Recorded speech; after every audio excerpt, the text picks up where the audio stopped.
From the Kiss 92.5 studios in Toronto, Canada. Ladies and gentlemen, This is Roz and Mocha. it's Roz and Mocha. What's going on? Hey guys, this is Bruno Mars. This is Selena Gomez. Chainsmokers. Lady Gaga. Calvin Harris. Celestia Cara. This is Ed Sheeran. You're listening to my boys Roz and Mocha. Roz and Mocha. My boys Roz and Mocha. The Roz and Mocha Show. Between Roz and Mocha, who is your favorite? Mocha. You guys are so funny, man. Congratulations, Lisa! Wow! You just won $1,000. Amazing. Y'all just made my entire morning. Keep it up. You guys are awesome, man. This is the Roz and Mocha Show podcast. You know me, nothing I love more than talking about ghosts. Oh, come on. I love talking about ghosts. So let me bring you through this story here, which is a Yorkshire-based paranormal organization reported that when they went into this historic castle in Spofford, England, they say that they clearly, when they were listening back to all of their audio recordings, they heard a woman's voice say goodbye. Oh, stop it. And Deepa just leaned into her microphone. She was so into this. Oh, I know. Yes, I am. I love this. Deepa, by the way, the only ghost believer in this on this show. No, what are you talking about, Maury? True. Oh, yeah, and more. Mocha, And more. We have And tape of you Mocha? admitting it. Me? Yes. I Yeah, don't you believe in kind of ghosts, guys. admitted. Oh my You God. speak on the radio. We all heard you. We all heard you. There's I don't believe evidence. No. I'm the only one who doesn't believe in ghosts. Yeah, that's what I said. You and I. I don't. Yeah, Shem, Shem, you believe in ghosts. you go to church? Yes. You believe in ghosts. I don't believe in the Holy Ghost. Okay, so go on. For Deepa and Maury and Shem who believe in ghosts, this story about these people who went into the castle and they heard a woman say goodbye. Yeah. Okay, so here's a little bit of their recording. So this is a little bit of these ghost hunters trying to communicate with the ghost in this castle. Okay, so listen to this. Talking to a lady, touch the green light on the wall, please. The main green light. Are we talking to a lady?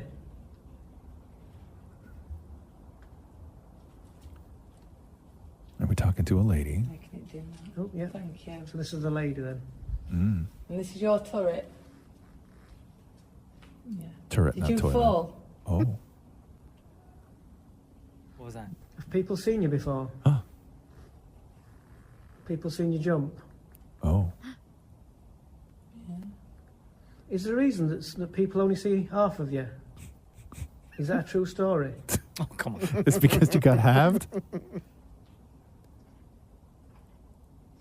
Okay, there's a whole lot of that. So now let's get to the good stuff. So now let's go to the recordings of all the things they have on tape of this ghost saying to them while they were in this castle. You ready for this, Deepa? Yes, I'm ready. Let me see your arms. We need to do goosebump check. Oh, yeah. What? Goosebump check. Goosebump check. Okay. So here we go. She has goosebumps. So here we go. This is audio of the ghost hunters where they caught on tape the ghost saying, quote, "They got too close to me." The ghost said they got too close to me? Yes. So here, listen to this. Bruh. Okay, there's that. This is the... Wait, what? Play that again. That's the ghost saying they got too close to me? Yeah. Play again. What? I hear it. Okay. Oh, my God. Everyone, play it again. Shush. It's very subtle. Shush. Listen. They got too close to me. Okay. Okay. Mocha. Now here is the clip. Here is the clip where they got actual audio recordings of the ghost saying, "Get out." Get out now? Word. Say again. I thought it was goodbye. What? Or get out.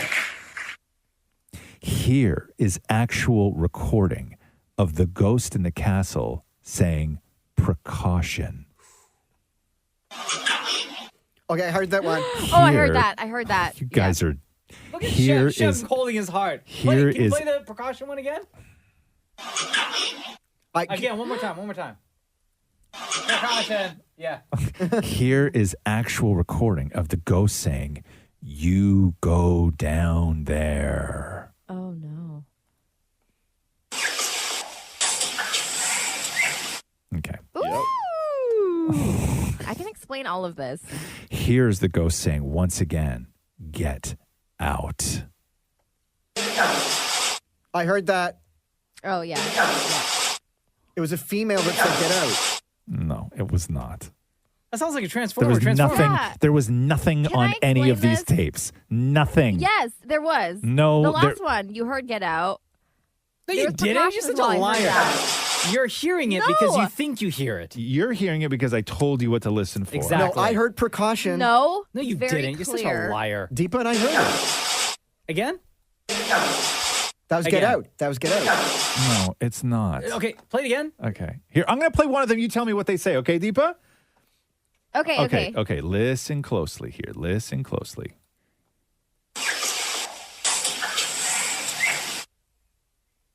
Hi, my name is Sandra, and I don't That like wasn't you. one of the choices, Deepa.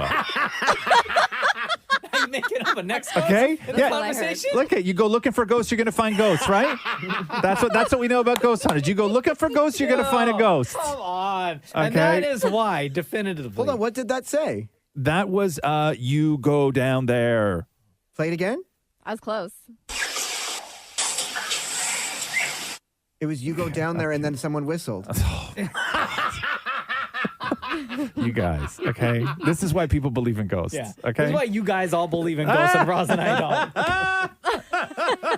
The Roz and Mocha Show podcast. Yo, those videos on TikTok that people have been making referencing the woman who hit her back on the bedpost got me dying, man. I don't know. You see this? No, I don't know what you're talking about. So you guys have all seen this, right? Yes. Yeah. So there's this woman, she's standing in her bedroom and she sets up her phone and she just takes a step back because she wants to show off her fit, like what she's wearing, right? Yeah. So she takes a step back, she's stepping back, and she hits like the corner of her bedpost. The top of the bedpost is like a square. So she hits like Oh, that's smart. so she hits the square like right on the edge, right? yeah. And she makes a noise.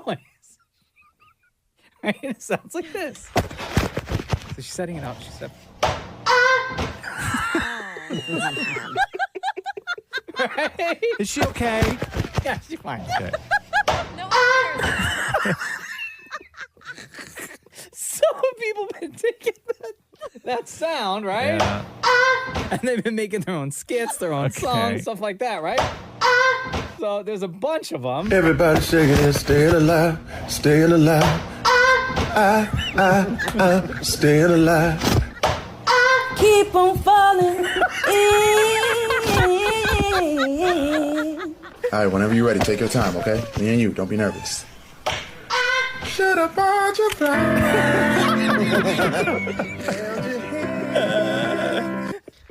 Oh, baby, baby, oops.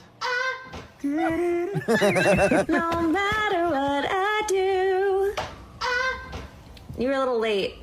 You were a little late coming in. This poor girl. Yo, I went looking. There are now like hundreds of these videos. Michael if not Bublé did one. thousands. Did he? Yeah. Farmer had a dog and Bingo was his name. O-B-N-G-O. And everyone's doing this one, of course.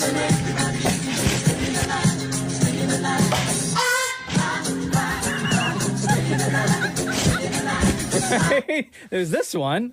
This woman, it was just titled Doing a Jewish Prayer, right? Yeah. So yeah, actually a lot of Jewish prayers do start like this. Baruch Tanai. Yeah, more, I love that one. I'll play it for you again. So yeah, actually a lot of Jewish prayers do start like this. Baruch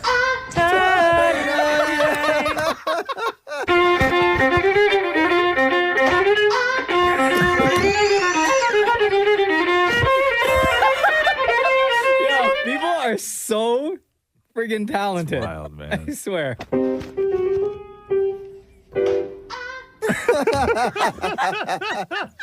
The Roz and Mocha Show podcast.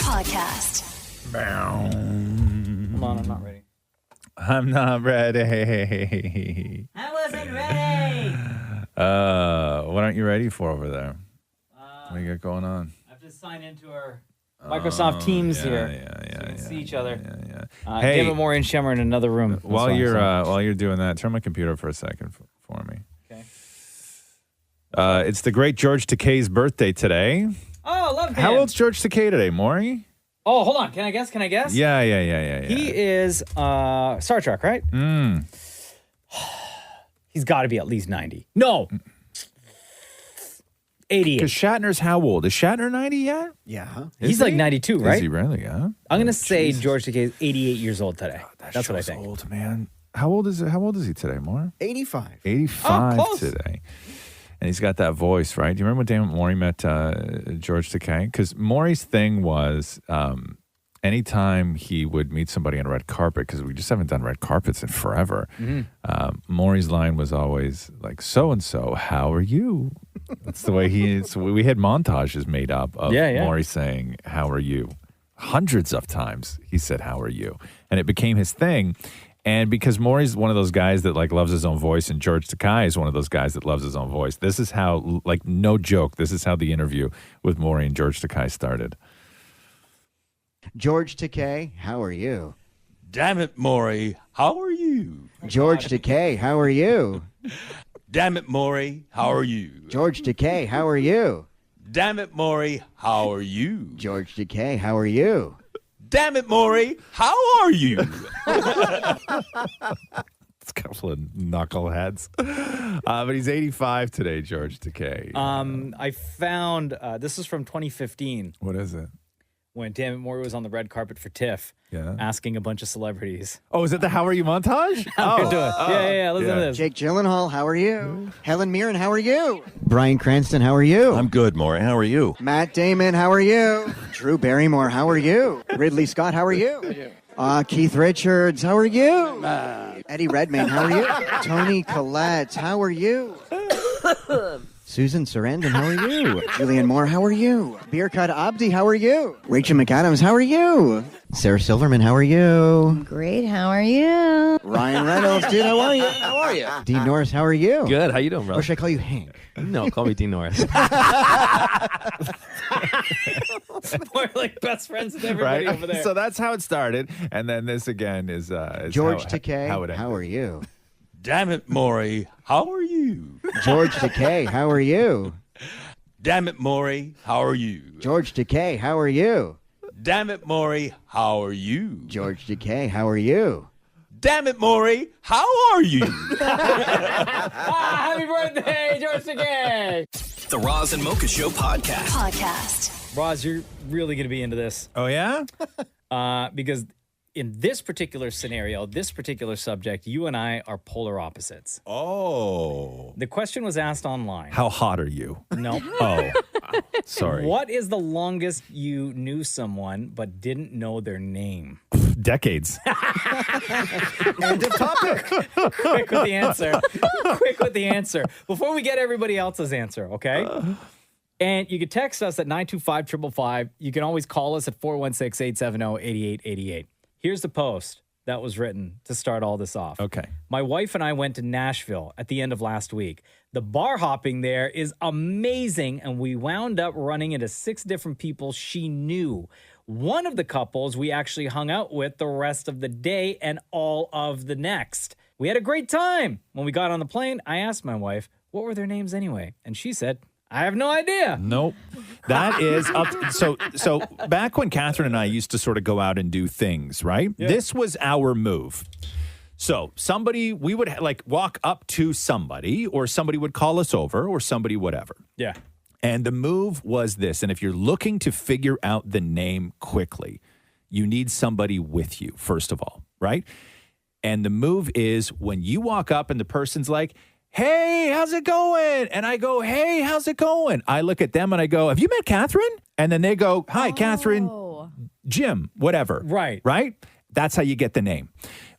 15 minutes later, I'm like, what's that guy's name? Okay. Yeah, you're the worst with names. I'm the worst with names. There's people here. There's people here in this building that we've worked with for 13 years. I have no idea what their names are. What? Seriously? Oh, Deepa. Deepa, are you good at names? Remembering names? No, I'm horrible Oh, wow. with remembering names. I don't acknowledge people by names. I'm just like, hey, And then I leave it at that because I don't want to even go down that rabbit hole of like going through a list of names. But I don't know if you guys have heard of this trick or tip, but apparently if someone tells you their name, you then repeat their name back to them while drawing a Z across their face. With what? Like with your eyes. Oh. Like a Sharpie or something. Okay. So you're scanning their forehead and like the letter Z with your eyes. Okay. Yes. And then you repeat their name again, like, oh, hey, so-and-so, while you're scanning a Z. And apparently that's supposed to help. I've forgotten every single time I've met a new person to try this. So You don't know if it works or not. I don't know. Also, you look kind of suspect if you're standing there and we're having a conversation and I notice that your eyes are zigzagging just above my eyes. Thank you. You look like somebody who's trying real hard not to look at somebody's boobs. Right? Maureen, are you good with names? Oh, I'm the worst at names. Yeah, I you're lived, pretty the bad. guy down the hall, we've lived together for 12 years. And I just call him Cabbage Guy because before the pandemic, I used to buy a whole cabbage and give him half. I still have absolutely no idea what his name Yeah, you share cabbage with a stranger and you don't know his name, huh? No idea. That's super weird. Shem? I'm always good with names. I've always been really good. The only name that I really struggled with for a long time was my condo superintendent. Oh. Yeah. Is it because it's an unusual name or it was just something that didn't stick? Well, when he said it to me, I really wasn't sure if he said Ben or if he had said like something else. Glenn. Glenn. And I just say, hey, yo, what's up? Yeah, what's up? That's it. Hold on, we're getting some calls here. Hey, it's Roz and Mocha. What's your name? My name is Gyan, Gyan, Gyan. Gyan, what's your story? So I have this gym buddy, and we've been working out for about 2 months. And one day he decides to, come up to me and say hi, and he introduced himself to me. And at that time, unfortunately, I was wearing these noise-canceling headphones. And so, we exchanged names. I told him my name, but I didn't really know what he said about his name. So, we would talk every single day. We would work out together. He would tell me about his personal life, his mom, dad, whatever. And then I felt guilty, not knowing his name for the longest period of time. And I'm like, you know what? I got to do something about it, man, because he knows my name. I don't know any of his details in terms of his name and all. So one day I'm like, you know what? I'm going to have to do something. So I was playing around with my phone. And I'm like, yo, what is your name again? And he's like, oh, you don't know my name? I'm like, no, your last name. And I don't know. That seems kind of suspect, bro. Okay, so you asked for his last name. Yeah, and he told me his full name. I'm like, oh, I already know your first name. What is your last name? Because I'm trying to get my contact. Oh my God!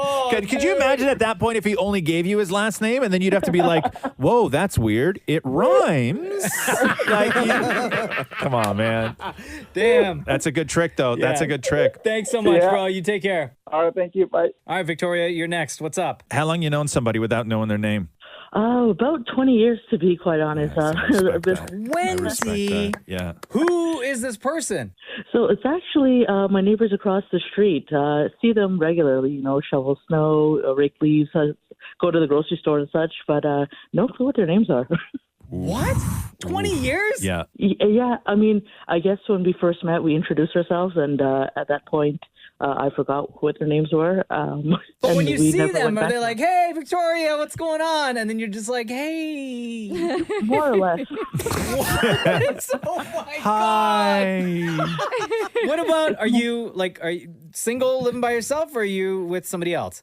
So I live at home with my parents, but I don't think my parents know their names either because you gotta. You know what you got to do? You got to go steal mail. You would think living so close, some of their mail may have came here in the years, but nope, never happened. Never has. 20 years. You don't even know the people who live across the street. Damn. I know their faces. I know their family, their kids, and everything, but don't know their names. It's almost to the point of where you have to take a job at Uber Eats and just hope one day they order something so you can get the name. That's a long time. Thanks, Victoria. Thanks, guys. Have a good day. The Roz and Mocha Show podcast. What is the longest you've known someone, but you didn't know their name? You can text us at 925-555. You can always call us at 416-870-8888. We're talking about this because somebody posted online that this guy and his wife were hanging out with another couple for like a week out in Nashville. And at the end of the trip, the husband said to the wife, hey, what are their names? That couple we were with. And the wife was like, I have no idea. Mm-hmm. And Roz, you famously don't know names. No, most people on the show, right? I think Shem and I are the only ones that pretty much remember names. I worked with two people for 10 years. And 10 years. And I remembered their names, but only I thought that each, like, I got them mixed up. Oh, you thought one was the other. Yeah. And would you say their names to them? No, but I would have conversations with people. Like, people would be like, oh my God, did you go and see so-and-so? Right? Yeah. You go to the wrong guy. Yes. And when did you find out? Like, when did it hit you? It hit me when... It hit... Uh-oh. It hit me on, you know, those times where like they send around the stupid birthday cards. Oh, Right? no. Yeah. Because it was the person who I thought that was their name sent around the birthday card, and I found it weird that they were sending their own birthday card around for people to sign, right? And then it all just sort of hit me. Yeah. Hey, is this Anthony? Yeah, it's Anthony. How long you known somebody without knowing their name, Anthony? Oh, man, it was 10 years. 10 years? And I still don't know her name, though. Okay, and so how do you know her? So basically, when I used to work at Brampton Pacific Hospital, we used to talk about 3 to 4 times a week in the hallways.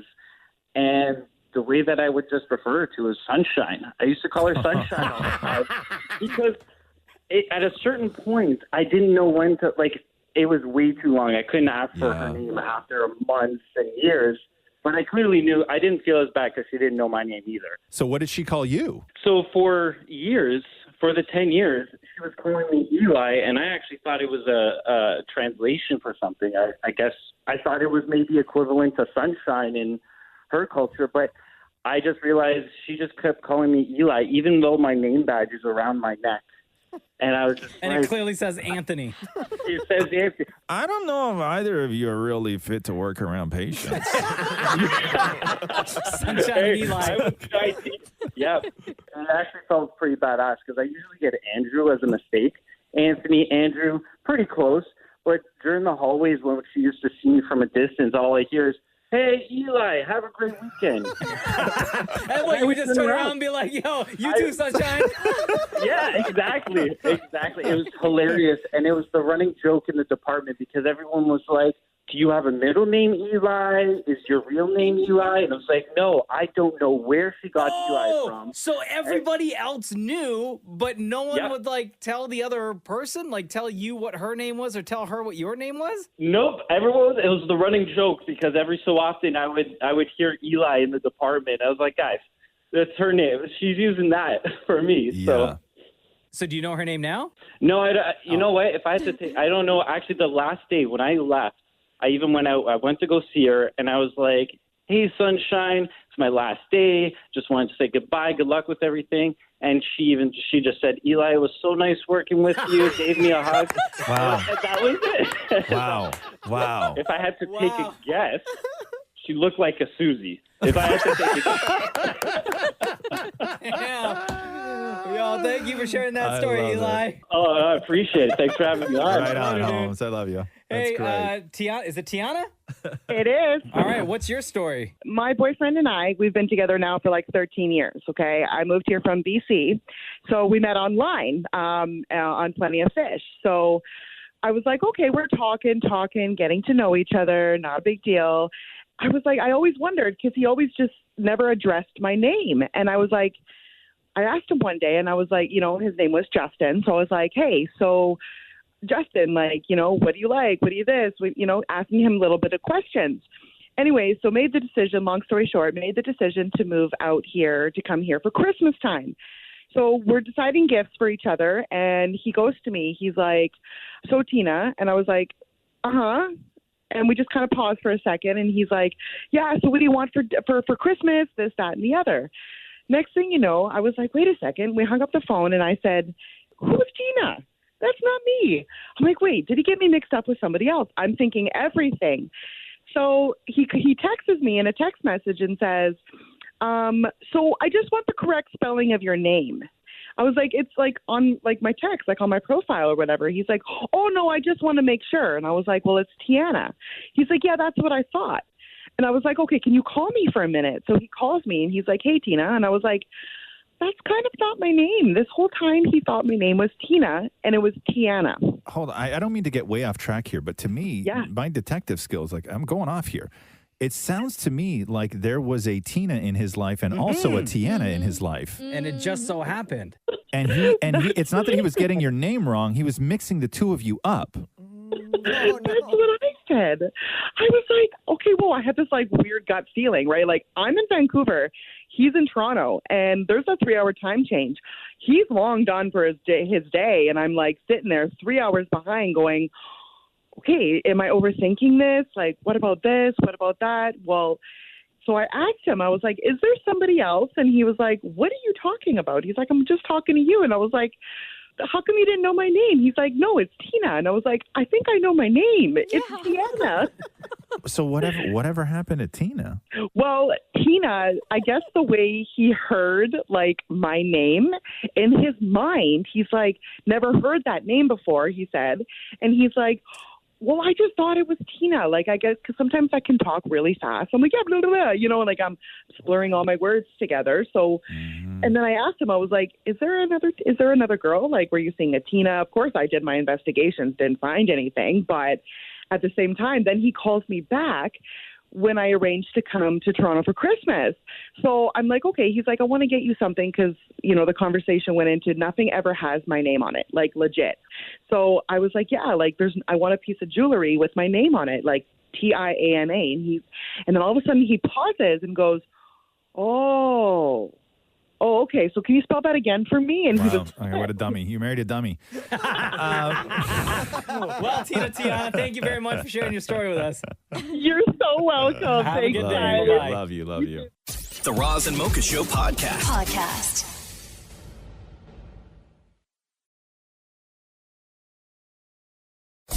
Roz and Mocha's Fix My Life. What advice can you guys give me? Okay, so my question is, Got a problem you can't fix? Roz and Mocha got you. Savannah. It's Roz and Mocha. What kind of mess did you get yourself into? Okay, so I'm in a really weird situation with my ex, and I can hear you both saying, never do anything with an ex, but in this situation, I don't know what to do. Oh, wow. So you wrote, it says, Roz and Mocha Fix My Life. I'm currently living in Cornwall for school, but as of May, I'll be moving to Kingston for a different program. My ex and I broke up because he can't do the long distance thing when I move. We are still hooking up and hanging out like nothing changed. I left feeling so confused on what I should do. I want to get back together with him, but it's so difficult because I'm moving. I don't know what to do. So you are living, like you were living in the same spot and you guys were together very much. And then you said, hey, I have to move. And then you guys decided to break up because he couldn't do the long distance thing. And then in that period of when you broke up to when you were moving, you guys were still hooking up and acting like everything was normal, right? Yeah. That's the deal? Okay. So you don't want to try the long distance thing, or he doesn't want to try and you do? He doesn't want to try, and I do. Okay, so why doesn't he want to try? We both have, like, really bad trust issues. Yeah. Like, as much as we trust each other, it still comes down to, like, you know, being a college student and being in Kingston is known as, like, a party town. Mm-hmm. So, wait, hold on. Do you not trust yourself, then? No, I do. I fully do. No, I don't think he trusts himself. He doesn't trust himself. I just think it's because we're both like very affectionate people. What does that mean? And like the you whole just can't, trusting. like what? You can't help yourself? No, I just have so much affection to give people. Savannah, do you not trust him? No, I do trust him. It's just that he doesn't trust you. He doesn't trust you. I guess. Yeah, it does. Is there reason for him to not trust you? No, like we've never given a reason not to trust each other. I mean, even when we're not together, like in a relationship, we're still, I don't know, I guess committed to each other. Right. Okay. So does that make sense? Yeah, sure. But how old are you guys? Young? Yeah. Okay. So what, is he in college too? He's actually out of college. He's welding. Okay. So you're young, right? Like the long distance thing when you're young is tough because young and, he's working. And on a Saturday, he just wants to like hang out with his chick and do stuff, right? Like it's hard to ask somebody when they're so full of affection, let's just say, to hold off for, maybe next month or over the holidays kind of thing when you can get back there. It's a lot to ask of somebody, and I'm sure he's got feelings for you, but if he's not looking at this like it's forever, then why bother? Yeah. Which is why you guys are just being affectionate now until the split. Yeah. Yeah. Are you in love with this guy, or do you love the other stuff? No, honestly, since I moved up to Cornwall for schooling, Yeah. I have never felt more at home, not even like back home up until this point. How far is the drive for people who don't understand the geography here? Like, how far are you moving? How far is that drive? It's only an hour and a half. Oh, my God.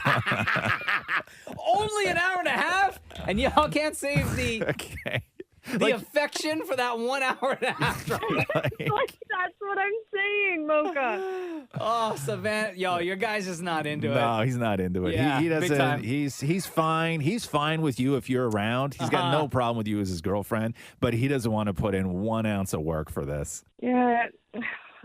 It's hard to hear. I know. Yeah. Especially from you guys. It's hard to Listen, hear. you want the truth or you want the truth?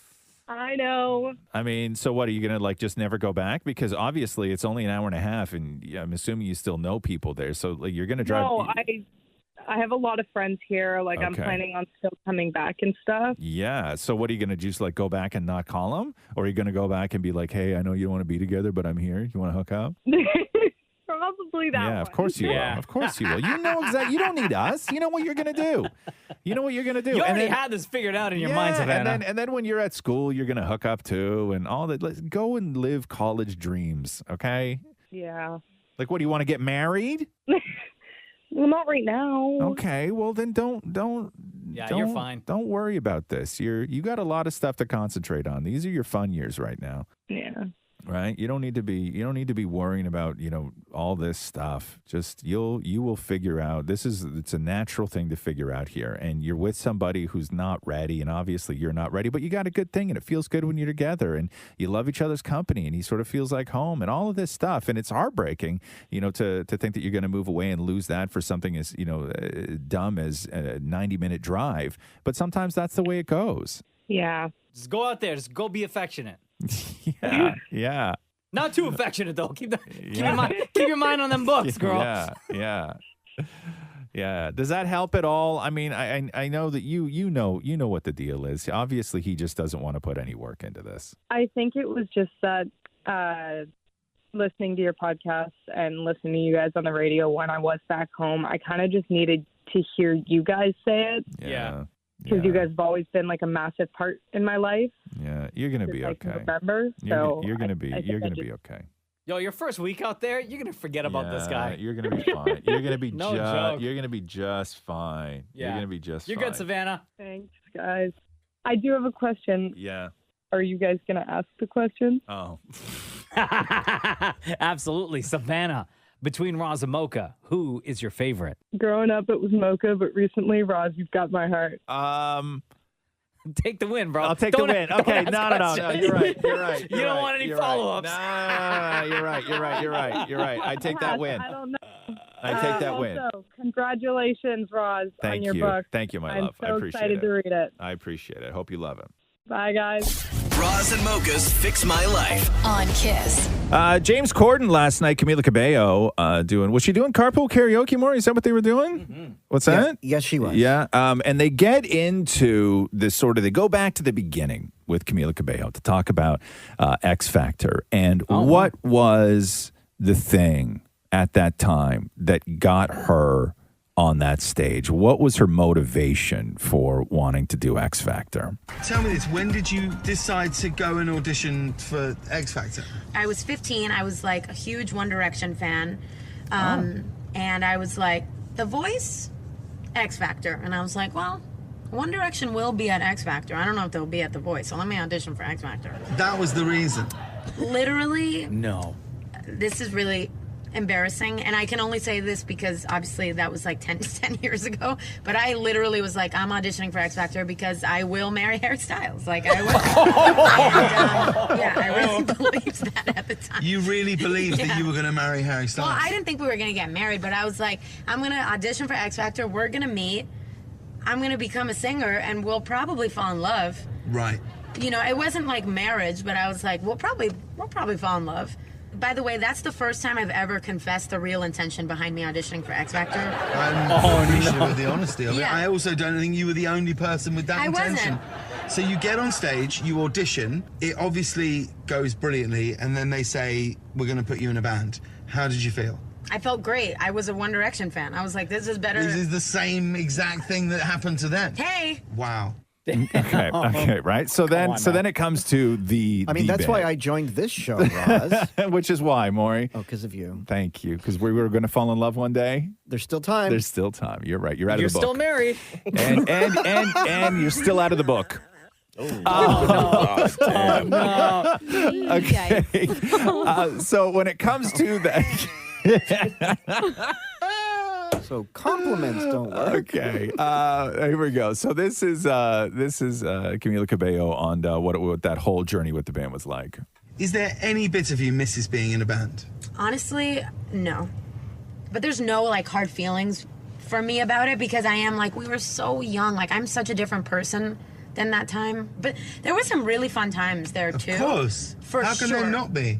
And you know what? I do miss, like, being in a band in the sense that, like, when I am doing promo or whatever, like, I want to have other people next to me to, like, banter off of. But I don't miss, like, splitting creative decisions 5 ways. Because You were about to say money, be honest.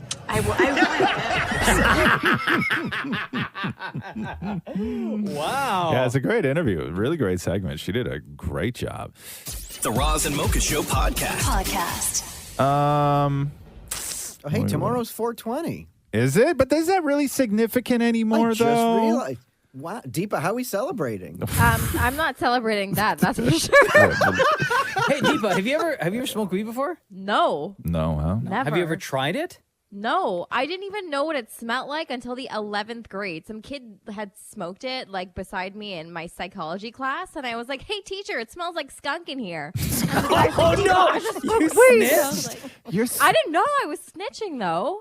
I just thought it I smelled thought you thought bad. there was a skunk in the class? Yeah, like. Wait, the spray kid was around. smoking in the class, or he had No. smoked No, outside and just came in and he was still smelling like it? It was after lunch break, right? Oh, So I think yeah. he went outside and did it, and then I had no clue. So that's my experience with weed. Well, narc. Yeah, you went straight to you didn't even you didn't stop at user. You just went straight to 21 Jump Street. Did this person who you snitched on, who you narked on, did you was they part of your friend group or just like a class, like just so happened that they were in your class? It just so happened that they were in my class, and we never became friends after that. That's No. for sure. I wonder why. And nobody ever trusted me again. So you will not be celebrating 420 tomorrow. I think they're still doing stuff. Do they though? Because No, no. I don't think they do. I saw No. on BlogTO they posted like, here's what's happening on 420, and Really? tomorrow Do I have they? no idea what. Now, is maybe it- just for the nostalgia of What's weed the heads getting point? together. But is this, Maury, maybe the people who are still sort of anti-establishment, where they, even though it's legal, they still like to have their guy, or they still like to grow it 1000%. themselves. They don't want to go to the OGs. shop. They're the originators. Yeah. Yeah. I mean, the guy across the hall from me celebrates 420 every hour. how many times have you told on him? Oh, I mean, Deepa and I could start an agency. Exactly. The Roz and Mocha Show podcast. Happy 420, Fabian. Yo, Fabian, the biggest weed head we know. Big fan of the Roz and Mocha Show. Fabian emailed us yesterday. I don't know. You didn't see these videos, Roz. No. But he sent us videos. And I need you to explain. So Fabian grows weed at home. He's got his own tents. He made his own Razamoka strain of weed as well, right? That he confirmed he does not sell the Razamoka weed. He just gives the seeds away and gives the plants away to fans, right? So Fabian sent 2 videos, and It's of these weed plants inside of a tent. It looks like there's some like super cool LED lighting in there to help the plants. And they look, I don't know anything about weed plants, but these plants look beautiful. I assume that they are thriving. Fabian, are these the Razamoka weed plants that you've grown? No. Okay, what are these? Okay, so there's one. The one tent is full of runs. Hold on, here. Let me show Roz. These are the. Hold on. Here's one of the oh videos. My God, they're huge, right? This looks like a Netflix documentary. Yeah. So what are these again, then, Fabian? So the ones that I'm assuming you're looking at now that you say are huge is my runs tent because those are the biggest nuts I got. Okay. Right. So and then my other tent is ice cream cake crossed with sunset sherbet. Yeah. I know you guys don't know, but No. Yeah, but they look good. Yeah, They look amazing. Yeah, for weed. Like to me, like I don't know. It just looks so alien, you know? Like I don't know what good weed looks like. Is that what it is? Yeah, it's the colors. Yeah, that's what good weed looks like, Roz. Right Looking there. at it. Yeah. Okay. Well, buddy. congratulations. Before I go any further, congratulations, bro. Thank you very much. You know, I pre-ordered that book as soon as I was I hit. I hit the order as soon as you released it, bro. You're the best. Thank you, man. A Little Bit Appreciate Broken it. is the name of the memoir that Roz is releasing on September 27th. You can pre-order right now at rozweston.com, as you did, Fabian, as I did, and like a lot of other people did on day one. So thank you for guys your are the support of best. that, man. So No what problem. are you doing to celebrate 420 today? So today, actually, there's a lot. My mentor is coming down from BC, so I'm gonna try to meet up with him today. Hold on, like your at work mentor or your growing weed mentor? My growing weed mentor. Oh, gotcha. Okay, because you're a plumber, cool. not your plumbing mentor. Yeah, not my plumber. We're not talking about plumbing here, guys. Okay. Come on. Okay, so you're meeting up with your weed mentor, and then what? Yeah, and then there's a couple of events that are happening today, so I think I'm going to go and swing around them today because I haven't been to any of them. Like, I only went to the one, and that was it. But today I think I'm going to go hit a couple of parties up. Yeah, well, good for you. Because we were trying to Yeah. figure out yesterday, like, you know, now that like weed is legal, what celebrations or like what events take place on 420 now? Like, how has it changed? All kinds of events now, man. Every single dispensary around here is having a 420 event. There's actually some halls and stuff people are renting to have parties and stuff. So, like, I think it's a little bit bigger now, man. Now that it's illegal, I think it's bigger now. Yeah. So do you have, Fabian, like a special weed that you grow or that you save that you only smoke on 420? Not this time around. I'm just the runs because I only grew 2 plants of it before I Gotcha. did the whole tent. Yeah. So my runs is my go-to strain. I want to show my mentor and see if he gives the approval. Gotcha. Hey, does your wife celebrate 420 as well, or is this just like a you thing only? Absolutely. So it's a We all family thing. celebrated it. It's a family thing, man. All right, well, Fabian, happy 420. Oh, man, you know what? You guys made my day because you guys called me today. So thank I you. know, you're usually the one trying to reach out to us, huh? I've been trying to call. Your line's been busy. But thank you so much, man. I love you guys. You know that, man. Yeah. You make my days. You make everything about me, man. Roz, I hope I get an autograph. Just saying. I don't care about not being in the book, but I love you guys. Fabian, I'm gonna tell you right now, bro. You are not in the book. I'm writing a memoir. It's going to be called High as Hell. Yeah. Yo, I'll support that, bro. I love you guys, man, so much. I can't stress it. You guys mean the world to me, Love you man. too, Thank bro. Love you too. We love you just as much, Fabian. You have a wicked day. Same to you guys. The Roz and Mocha Show podcast. Oh, Hugh Jackman's wife did an interview. And she was talking about the rumors that have plagued Hugh forever that he's gay and how they deal with that. And her answer is just brilliant, which I guess is sort of the hypothetical question would be, well, if Hugh Jackman was gay. When you're a celebrity, you're so open slather to people wanting to say negative things. I mean, Hugh's been gay for whatever. I mean, hello, guys. If he was gay, he could be gay. He didn't have to hide in the closet anymore. And he'd be dating Brad Pitt or whatever, you know? Not that Brad's gay, but you know what I'm saying? It's so silly. See, I would say Yeah, who would you put Hugh Jackman together with? Not George with Brad. Clooney. His wife opened No, the door not for even this. that. His No. wife opened the door for this. Who? And I it's say not George Clo- Clooney. She's saying Brad Pitt, obviously, Oh. because of the looks. Yes. But they don't match. No. I see him I more have with a another Ryan answer. Reynolds. No. Reynolds. Because they're both musical, they're both funny, like they mesh very well and complement each other. Really? Ben Affleck. No, see, No, you guys are no. going. You guys are way off base. Here. I think I was close with No, Ryan Reynolds. way off base. Way off Who base. do you think? If Hugh Jackman were gay. and we're only saying this because his wife already threw the hypothetical Yes, out that he would yes. be with Brad Pitt. Okay. If Hugh Jackman were gay, he would not be with a Clooney type or not be with a whatever type. If Hugh Jackman were gay, he would 100% be with a Timothée Chalamet, Shawn Mendes type. Not at all. Oh, younger. Not at all. Younger. No. Small, slight. Uh-huh. Yes. Smooth. Yep. Right? Yep. Yeah. 100%. You know what? Harry Also Styles. get in line. Harry Uh-huh. Styles, like that. Anthony from Queer Eye, like that sort of. No. Yeah. No. Yeah. 100%. I You know could what, not though? disagree more. I could. Theater lover, right? That Yeah. kind of thing. I would yeah. absolutely see Hugh Jackman and Shawn Mendes Yeah, being a couple. absolutely. Thank you. Power couple. Power. Yeah. They would rule. Not that. Listen, is Hugh Jackman's wife open this door? Yes. Okay, and we can put the fantasy together as she has in her own head. Uh-huh. In her She head, said- it's Brad Pitt. It's Brad Pitt in her For head, her. right? But you brought up a very good point that Hugh Jackman would go younger. Yeah. Go younger, and I think that he would go for the more arty type, not the hard body sort of alpha male kind of like Okay. stud, I know I said right? Sh- I know I said that he Shawn would. I think Mendes. that he would go with the sort of more arty I think individual. maybe a Jake Gyllenhaal. No. I originally said Shawn Mendes, but Yeah. you brought up another name Yeah. that is now my definitive answer, Yes. which is Harry Styles. Harry Styles, yes, yeah. I could see He- that more than a Timothy Chalamet. I think that he would be Yeah. bored of Timothy because he's a very, very funny guy, Mm-hmm. and I think that the two would not go well together as far as Look comedy. at Maury's like he's I like, don't know. you put him with my fantasies, right? You keep. I'm breaking this couple Okay, up I'm right breaking- now. The Roz and Mocha Show podcast. Did you guys remember last week when we were playing that clip from the grandma on TikTok who's given rules to follow at her funeral?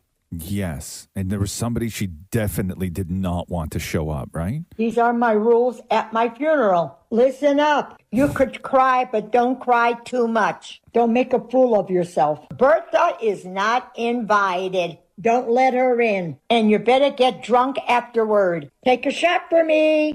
So out of all of that, right? Yeah. The Oh, yeah. one thing that caught that everyone wanted to know is who the hell is Bertha? Bertha is not invited. Yeah. Don't let her in. And why is Grandma so salty towards Bertha? What happened? She's become like Insta famous, Grandma Droniak. Has she? Yeah. Is it because of the Bertha thing? Right? Yes, She yeah. got beef with Bertha.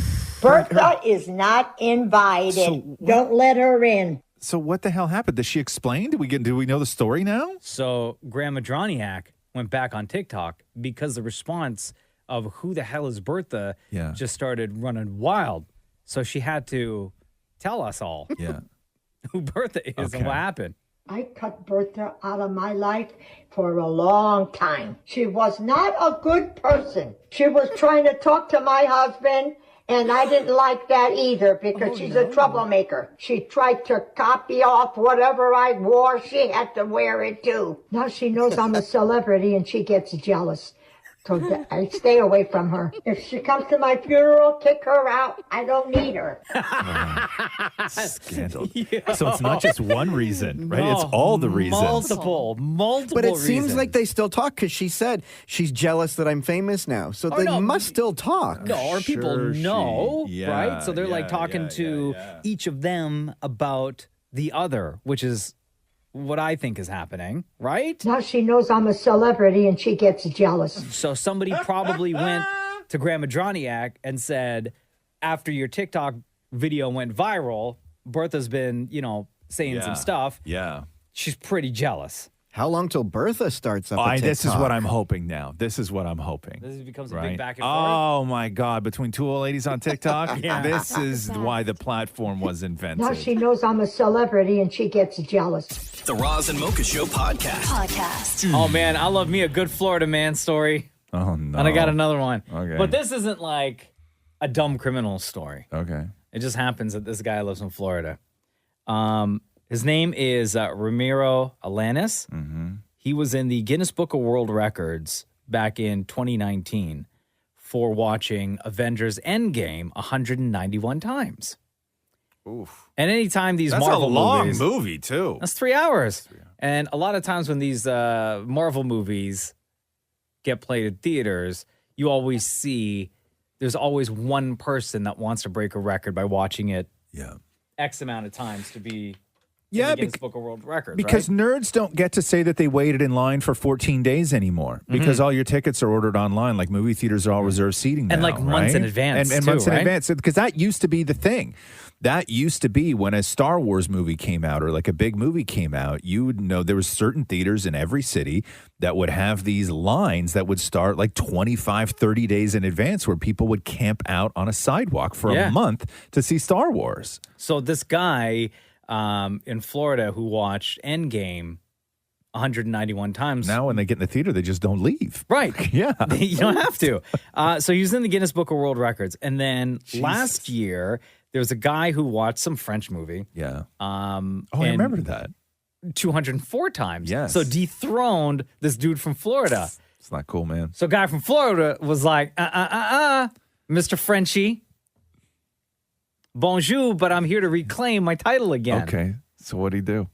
So he goes to watch Spider-Man No Way Home and makes it back into the Guinness Book of World Records for spending approximately 720 hours or 30 full days watching Spider-Man No Way Home. He spent $3,400 on tickets over the course of 3 months. Excuse me. He watched like consecutive days. Yeah. 5 showings of the movie in a row. How long is No Way Home? That's a long movie, too. 2.5 isn't it? hours. 2.5. So he ended up watching Woof. No Way Home 292 times. Jeez. In the theater. And I didn't know this about, I guess with these watching the movie for Guinness, Yeah. they have rules set in place, Yeah, right? In order yeah. for you to achieve the status. Right. So according to Guinness, in order to break this record or be the new record holder, you're not allowed to, or at least for this guy, he wasn't allowed to take naps. Yeah. Use his phone, and he couldn't even go to the bathroom while the movie was playing. No. Yeah. Really? So for me, that's the big one right there, that you're not allowed 2.5 hours and you're not allowed to go to the bathroom. Man, I just hope these guys are like, you pop in vitamin D before they try and break these records. Right. I really do. Because you come out of that, right? 30 days in a movie theater, basically. You're a mole person at that point. Like, you need sunshine. Yeah. You really, like, you're a chud. Like, if he's watching, let's say, 5 showings in one day. You need like, is he allowed to then leave, like, in between showings, go outside and, like, I kick imagine, it for, like, 10, 15 minutes? Sure, Right? I imagine you can. Yeah, but that's not enough. No, absolutely not. It's not enough. And you're, like, in the dark. Like, I bet you this guy needs glasses now. Probably. I really do. Yeah. I really do. Like, he's probably done some damage to those eyes. Yeah. Right? Pale. Guinness Book of World Records for, like, strongest prescription. Yeah, I wonder what his wife thinks. I'm just kidding. This guy. The Roz and Mocha Show podcast.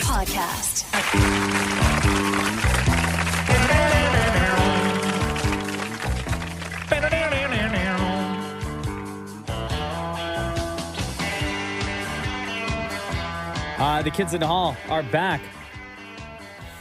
They ran from 89 to 95. Yeah. Not only on CBC in Canada, but HBO and Comedy Central in the States. You can go back and find old Kids in the Hall stuff on YouTube now from like 93. And it is so relevant. They were so ahead of their time with their take on social commentary that it's freaky. Like, you know, every now and then somebody posts a clip of The Simpsons where they're like, Simpsons predicted the future. Kids in the Hall is like that in a lot of ways too, where you can go back and they've done some skits which were funny at the time, but you really didn't get it. But they were so tuned into that part of people that they not only got it, but they were able to write brilliant comedy at the time. And it only made sense like 25 years later, man. Like, it's Forget. crazy. One of their most famous skits was "I'm squishing your head." Yeah, I know. Everyone went around everyone went around school going, "I'm squishing your that head." that changed the world. Everybody You was know what's so doing funny? that, So they man. released a trailer for the new Kids in the Hall. That's premiering on Prime Video, by the way, on May 13th. And there's also a documentary, too, May 20th, on Kids in the Hall. But it's weird to see the gang back together. But they released like one of those red band trailers, so it's full of swear words. Oh, So yeah, dirty. yeah. So dirty. Yeah. It's really, really good. Dan Mori had a chance to catch up with the cast of the new Kids in the Hall. Again, Prime Video is where it's going to be, and the new season debuts on May 13th. What is it like to know that there's going to be a brand new audience that may not have seen the original show? I just hope they love it. I mean, I think it's really funny, and I think we make each other laugh for the same reason. So why wouldn't some new fans come on board? I think I look forward to seeing who they turn out to be. And people have strange brains, and people who have strange brains like us, whether they're 60 or 16, I think. Now, you were in the bathroom, so you didn't get to answer this question. I had to pee because I'm old. No worries. Is that Dave Foley? Are you absolutely Yeah. excited? It's been so many years. You are back. Kids in the Hall are back. How exciting is that for you? Well, my mother was English, so I never learned how to be excited. But I know that I really loved being back in front of the cameras with the other four guys. So, and like that was a, experience that I missed. It was always fun to be on set with who I think are the four funniest guys in the world. Oh, it's so good to hear them back together again, huh? Yeah. By the way, New Kids in the Hall, new season premieres on Prime Video on May 13th. This is Dammit Mori talking to the cast. Is there a to-do list that you guys have of stuff that you're super excited to check off? Because I did some research, and I can't believe Canadian icons, Kids in the Hall, do not have an Order of Canada. So is that something that maybe is next on your... Like, how is that even possible? I don't know how. I mean, because I know some people like Marty Short, Dave Thomas. Yeah, they have Order of Canada. I mean, how is that acceptable? What we really want is to be the 5 mayors of Calgary, and we are not going to stop until we become the 5 mayors of Calgary. And this is our year because then she's gone. Yeah. So you'd rather that than the Order of Canada? Of course, everybody wants that. That's what every comedian in this country wants. Look, we're comedians. You have to wear that thing every day. That's one of the things they make you do. You always, once you accept the Order of Canada, or as I like to call it, the odor of Canada. You know what I'm saying? You have to wear it every day. What does the Order of Canada get you? A pin. A pin, yeah, and a But sash, what I think. else? I think you get like I don't know. Nothing. It's an ego thing, right? Yeah. And you have to wear it everywhere. Yeah. Just a pin? It's not like a medal that you can wear around your neck? You get something at home. Like, there is like some sort of trophy thing. No, or but something I can plaque, carry but- around. Like, does it get me, like, if I go to like my local Tim Hortons, right? And there's a long ass lineup. Does that get me line bypass and I can move to the front? No, it does not. No. It does Oh. not. No, it doesn't. Do you remember remember the Daves I Know? Remember that song? The Daves I Know. That was one of their famous and let me see if I can play it here. Hold on here. Yeah, listen. Hi, I'm Bruce McCullough. I'd like to tell you about the Daves I know. These are the Daves I know. Oh, yes, I do remember that song. Yes. These are the Daves I know. These are the Daves I know. David Hoffner, he works in my dad's store. He's worked here for 12 years. He'll probably work here for more. These are the Daves I know. These are the Daves I know. These are the Daves I know. These are the Daves I know. Dave Gore, I've known since I was 6. In grade 8, he broke his leg, so we got drunk and sick. You think they redo this song? I don't know, man. I don't know, That'd be but they're great. so brilliant. Kids in the Hall, new season premieres on Prime Video on May 13th. And also on Prime Video, they have a documentary on Kids in the Hall. That will premiere on May 20th. The Roz and Mocha Show podcast.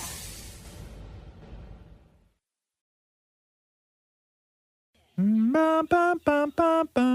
guys remember a few weeks ago, there was a story of this singer out of Brazil who ended up going to the doctor or hospital because she was feeling extreme stomach pain. It was revealed that throughout her relationship with her boyfriend, I can't remember how long they were together, but she would never fart in front of him. and it caused That's the problem. stomach pain. And she had to go, and they were like, "Yeah, it's because you're holding in your farts." Yeah.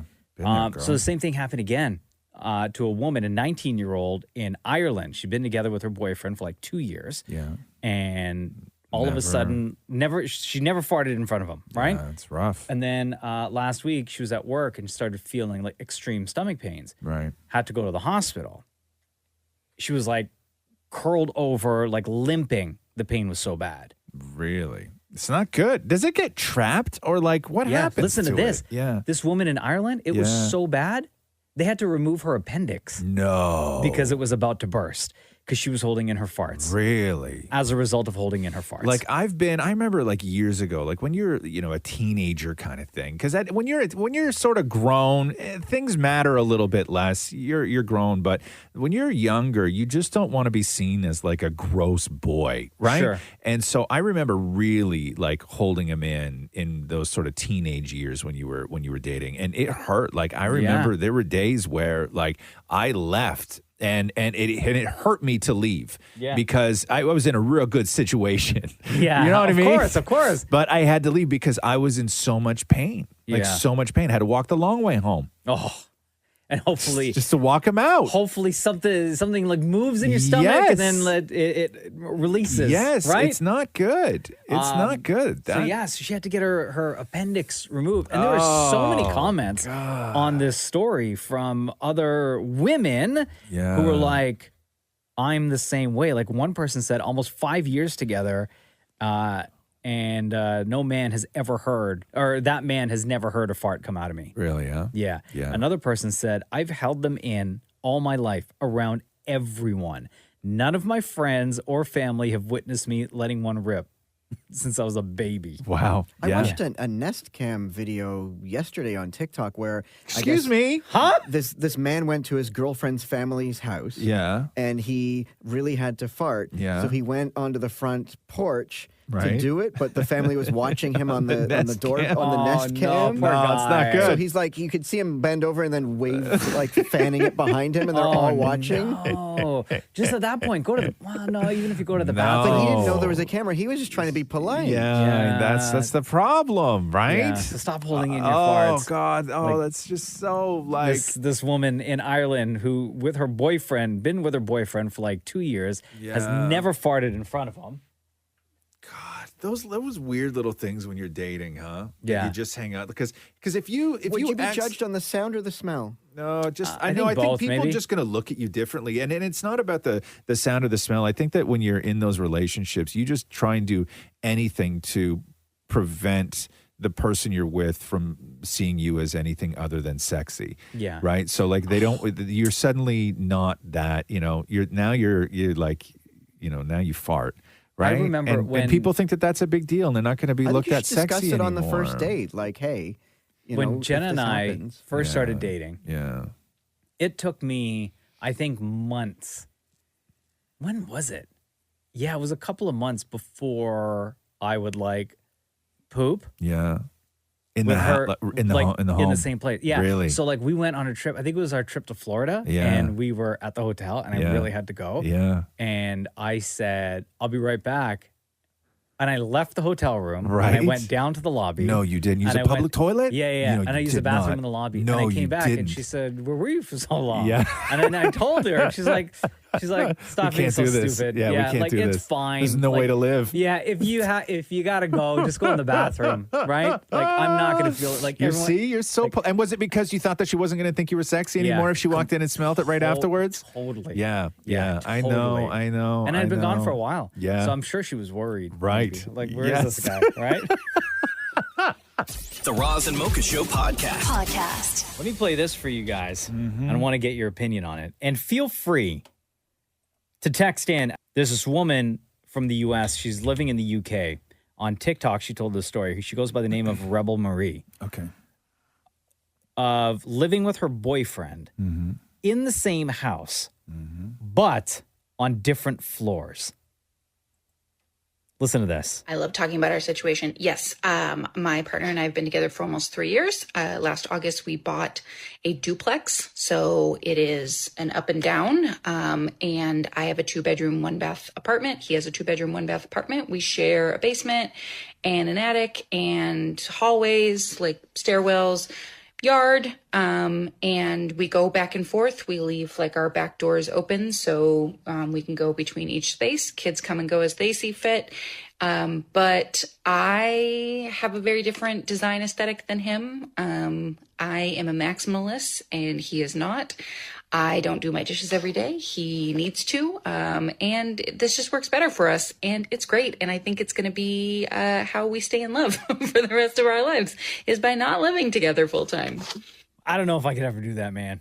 There's no way I'd be able to do that. I would love this. I Of knew. course you would. As soon as I heard this woman's TikTok, or when I watched it, and when I read the story, I knew the first person in my mind that popped in was Damn It Maury. That this would be your ideal if you situation. find a way to make your marriage last, and if she wants to do dishes, he doesn't want to do dishes, or whatever it was, and you have the money to do something like she's doing, more power to you. I think that you can only do this if it starts this way, though. Mm-hmm. I don't think you can go from living together to then deciding to buy a split, and you go then take your space and I take my space. No, I don't think that you can do that. No, you would have to start off as dating, living in separate homes, and then once you decide to move in to the same space, at that point you make the suggestion of living. I mean, it makes things. separately. It makes dinner more special. It makes the time that you are together more special. And at night, you're like, okay, good night. I know, but where are you doing all those things, though? Like, it's the sort of separation. It's not sort of the separation of mess. It's the separation of people, right? Like, once when you start, do the togetherness. Yeah, like, are you cooking together and then you're messing up one person's Or place? how cool is it? It's like, okay, I'm going to cook today. How cool Come on is it? over to my place. Come on over to my No. place. That's your husband. No. It's sexy. Like, for example, yesterday, right? Like in our house, right? Like there was a couple of times just out of nowhere, Jen and I would like walk up to each other, just kiss on the lips and say I love you, and then just carry on, right? Like when you're in a situation like this where you're in separate rooms, right? Or in their case, separate floors, you couldn't necessarily do that. What, are you gonna go walk all the way up the stairs? But like, do they hang out together in like like, do they watch Netflix in one person's place and then they cook dinner in another person's place? Like, how separate are they?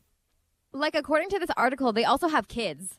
Right. So the kids That's are healthy. also walking up between the top flat and the lower flat as well, which is just like, are you just coexisting? Weird, man. Like, But- it kind of seems like a roommate situation, doesn't it? The replies to this, though, Yeah. honestly, People are loving it. Were into it. One person said, I love this idea, would give personal space when you need it, but someone there when you want it. Another person said, I love this. I think the worst part of being with anyone is having to compromise how you live to please the other at times. Another person said, hold on here. Okay. There's no hope. People don't There's no realize hope. how awesome it is to have your own space and still get to be with the love of your life. Yeah, because you want everything, right? Oh, sorry. So you want everything then? Okay, Yeah. cool. Yeah, I thought fine. Deepa would be into this. No. No. I feel like what's the point of being in a relationship with somebody if you have like separate spaces? Because you're not like working on anything in the relationship. There's no compromise. There's no like, hey, like, how do we meet in the middle? Which I think is like super important to a relationship. But time So this apart just, is like, amazing. whack. My husband is now back to work, and we're now stronger than ever. So two things I do agree with when it comes to time apart, right? One, if you say that we need to have separate bathrooms, that's fine. I understand that. That's a whole deal. It's time. Everybody's getting ready in the morning and all this other stuff. Sure. But I have said for a long time that I think that one of the sort of keys to a successful long-term relationship is you have to allow, not all the time, but you have to allow for separate vacations. Right. And whatever a vacation is to that individual, because that's one place where a lot of people don't agree with is what is a great vacation. And I think that you going away with a couple of dudes for like a super long weekend, 4 days, your wife going away with, her girls to go and do a thing. Maybe they go to Cancun for a week, whatever it is. I think that kind of thing is healthy. No, right? Not Cancun. Not Cancun? Okay. So Cancun. like, Edmonton, right? Yeah, Edmonton. go visit Edmonton. It's beautiful this time of year. Okay, yeah, okay, not Cancun though, right? Man, I've been to Cancun before. No. Cancun is closed. Cancun is closed. This woman on TikTok told the story of how her and her husband or her boyfriend live in the same house, in the same duplex, but on different floors. And here's a response that we're getting. My husband and I have separate bathrooms, separate closets, separate offices. Yeah. This minimizes any and little arguments. Separate full living spaces, I'm not sure about. No. Another person said, I live with my partner of 7 years, on the weekends at his place, and I live with a roommate with a type of domestic partnership during the week.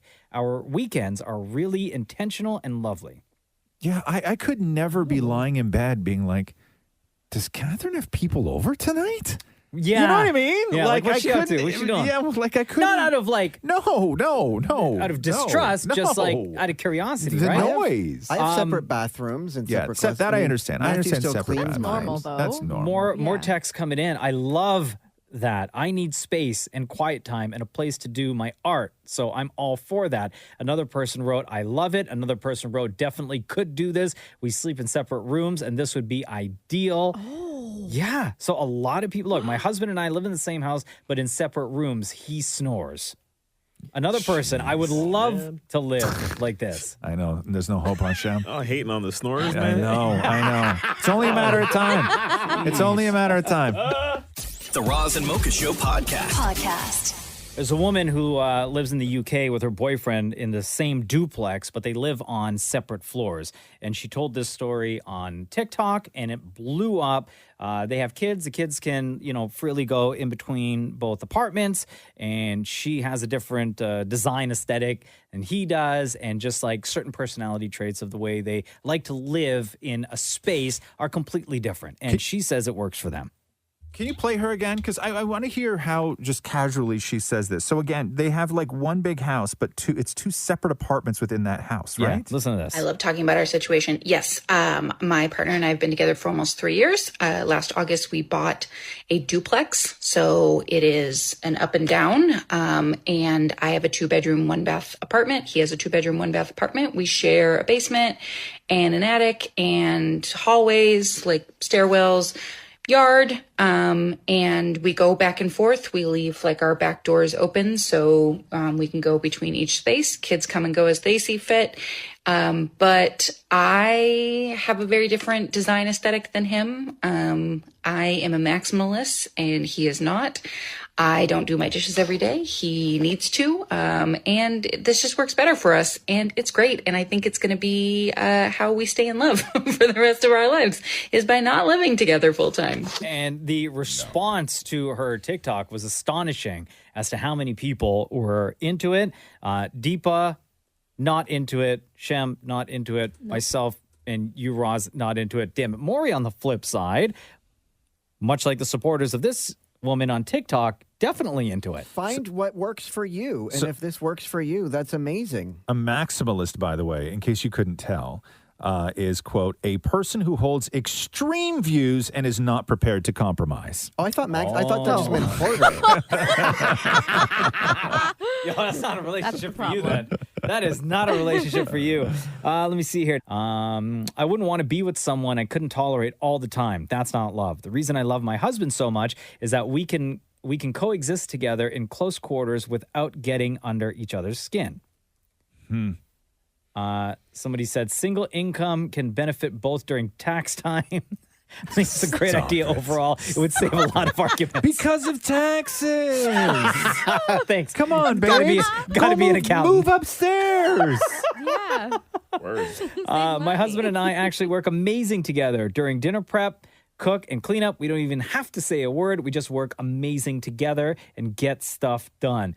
It's just great to have someone on the same page. If you asked me 4 years ago with my ex, I would absolutely love to live separately. Yeah. We did not mesh well when it came to household chores or dinners. It was a disaster, hence the ex. Yeah, exactly. Space is so important, reads another text. My husband and I take time apart by doing little solo trips with friends, but we share every space in our home. Right. I think that right there, that's healthy. a healthy way of living, Yeah. of being in a relationship, right? I think that what she's saying is that nobody will live with me, but this guy came the closest. Right. That's to me what it sounds like. Let's go to Sandy. What do you think? So, I think, it's certainly not abnormal. I think a lot of people, as the texts are kind of coming in, a lot of people do live certain aspects of their lives kind of separately. But I also still kind of think it's weird. That's like having, a next-door neighbor. It's a complete separate, living. And I don't know if that is, I don't really see the beauty in that in a relationship where, you kind of accommodate each other and, compromise for each other. I don't know if they're anything more than just neighbors, to be honest. Yeah, they're just friends, right? Yeah, that's what it feels like. It's just too separate. Yeah, I know a lot of people are like, oh my God, this is the key to everything. But I look at something like that as being wildly unhealthy as opposed to healthy. Yeah. Yeah. I'm not down with it at all. I could not do it at all. No. And maybe you shouldn't even be with that person. Well, that's it. If you can't stand to live with them, you can't stand to live with that person. Yeah. One person just texted as we're talking here. These people are nuts. Just date. If you can't handle committing to someone, get out of here. That comes to us from Chris. So thank you so much, Chris, and thank you for your phone call today. Thank you. Have a nice day, guys. The Roz and Mocha Show podcast.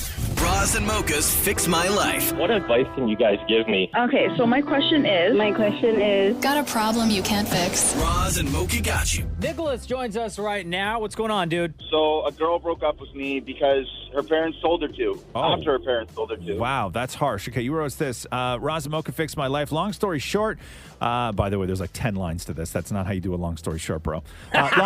Long story short, I was with a girl for quite a while, and it was great. Best relationship I've ever had. Now, the catch is that I have a disability, and she knew about it. What's a disability before we go on? It's Asperger's syndrome. Okay. That didn't change anything between myself and her. To her parents, though, whole other story. Once they found out, they told her to break up with me, that I wasn't, quote, normal, was never going to be normal, and that any kids I would ever had wouldn't be normal either. This was 6 months ago, and I've been incredibly depressed and anxious ever since. How do I move forward? Oh, my God, man. How old are you? I'm 25, man. Had you met her parents in the time that you guys were dating? Oh, yeah. I've met them. I've spent dinners with them. Yeah. We did a lot of functions here. They invited me to a wedding. There was a whole, there's a whole, shopping list of stuff. Oh, okay. So, and how were they around you then? They were fine. They were, they were very respectful, very nice, very welcoming. But like I said, from the beginning of the relationship onward, she said, "Do not mention your disability; they'll freak." They do not like people like that. What? She said that to you? Yeah. Oh my God! I'm glad you're not in this relationship anymore. That's a red flag right there, man. How soon into the relationship did she say that to you? A couple weeks in, she's like I said, look, if you have a problem with this, I'm able to kind of differentiate, the family versus her in a sense, but.